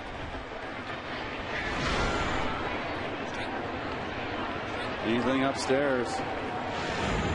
David has 2 career at bats against Brian Wilson with 2 hits. Made the tying run at second, nobody out. Right through the paper bag. It's high for ball 2. What a couple of windy days. Boy, it'd be nice if David get one to right field. Lift it up and out of here. What do we say? A bloop and a blast? That's it, got the bloop. Waiting for the blast. In tight, ball 3. Well, he fell behind 3-1 on Bay. Now he's behind 3-1 on Wright.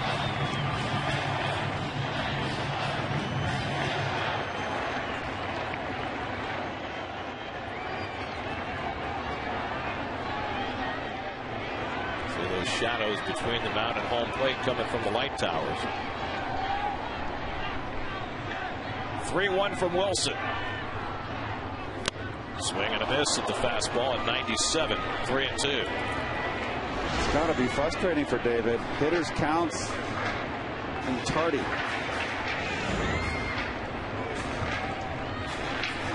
Seven home runs this year. Hit 4 of them on the last road trip. He's hit just 1 at Citi Field this year.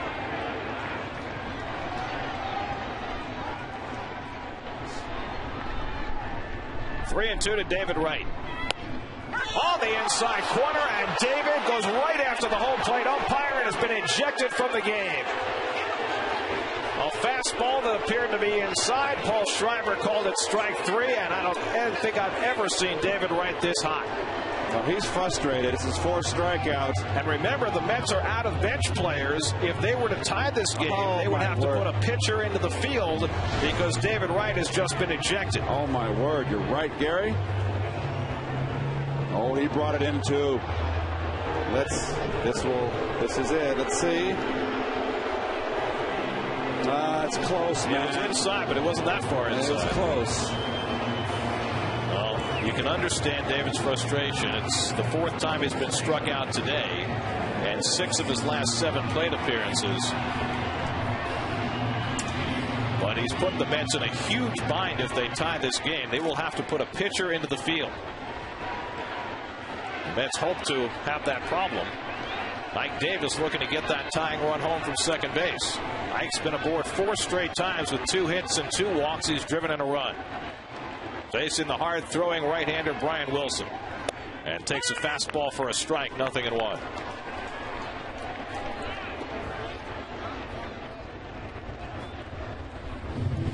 Well, this is the out of the game right here for Wilson. Jeff Francoeur on deck. Bay led off the inning with a pop fly that fell in for a double. It's been a fortunate afternoon for Bay with the win. Oh, backdoor. Strike 2. Backdoor slider. That's a wicked pitch. That is a wicked pitch. Look at that thing. Oh, that's pitcher perfect. So now Davis finds himself in a 2-strike hole and necessitating a very deep breath. 2 base hits to left field with 2 strikes today. Let's see if he goes inside ahead in the count.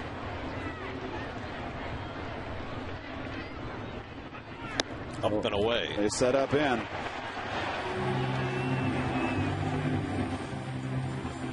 Jeff Francoeur has an RBI hit today.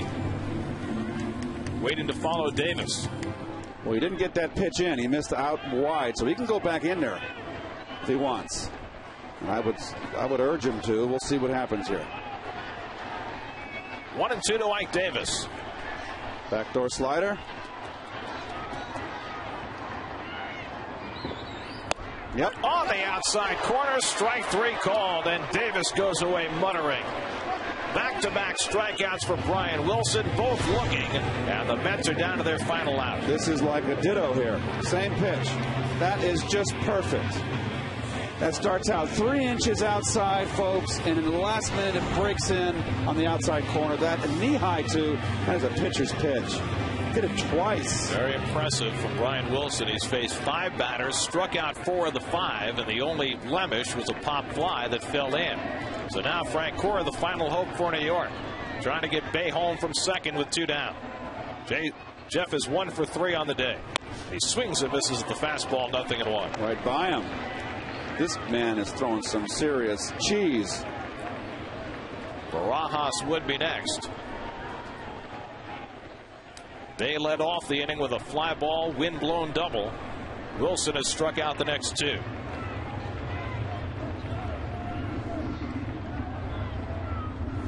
Upstairs to Frank Cora, 1-1.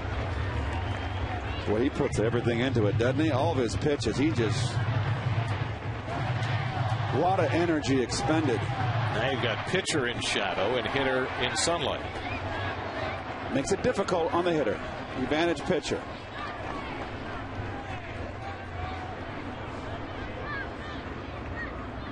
One. Right by him. And now the Mets are down to their final strike.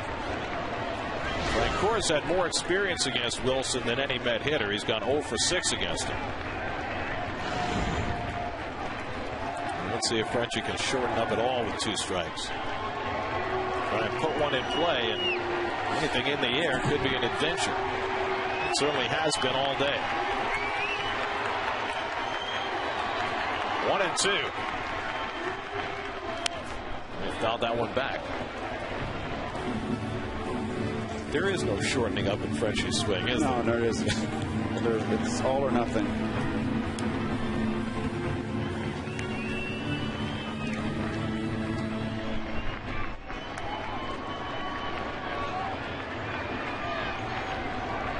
That's hoping for all. 1-2 to Frank Cora. Struck him out, and the ball game is over. Quite a performance by Brian Wilson. He comes in for a 5-out save and strikes out 5. The Mets' 9-game home winning streak comes to an end as the Giants take the finale of the series. Aaron Rowan with a 2-run homer in the 8th off Henry Mejia, and Wilson made it stand up for a 6-5 San Francisco win. Well, the Mets are disappointed and didn't take the sweep. The Giants got to be happy to get out of here. And that man right there, I mean, he was hot. His team did not play well, but they get away with a win here in the 3-game series. This man right here, Wilson, he gets the 10 star. Wow, what a performance. The Mets' first home loss since April the 21st against the Cubs. They had won 9 straight home games. The Mets walked 11 in this game, 7 by Oliver Perez. Came from 4 runs down, took a lead in the 7th, but Rowan's 2-run homer in the 8th is the difference as the Giants win it 6-5 as the Mets take 2 of 3 in the series. Now the Nationals come in for a 3-game series starting tomorrow night, 6:30 the coverage on SNY. Now for Keith Hernandez, Kevin Burkhardt, and our entire SNY crew, I'm Gary Cohen. Time to send it off to the studio. Gary Apple and Bobby Ojeda, Lincoln Mercury, postgame live.